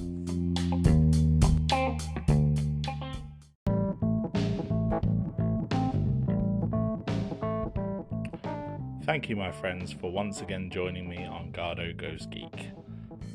Your continued support for this podcast means the absolute world to me, and I am grateful for every single one of you who stays and listens to one of my episodes. It means the absolute world. Now, if you would like to engage more with me or the podcast, we have a Discord community, small but growing, and we now have commissions open on Ko-Fi. So if there's a topic you would like to see me cover, you can pay me to cover it. All funds will be used for legal purchase of the relevant items where I do not have them. Have a look on the link tree for more information. Until next time, look after yourselves.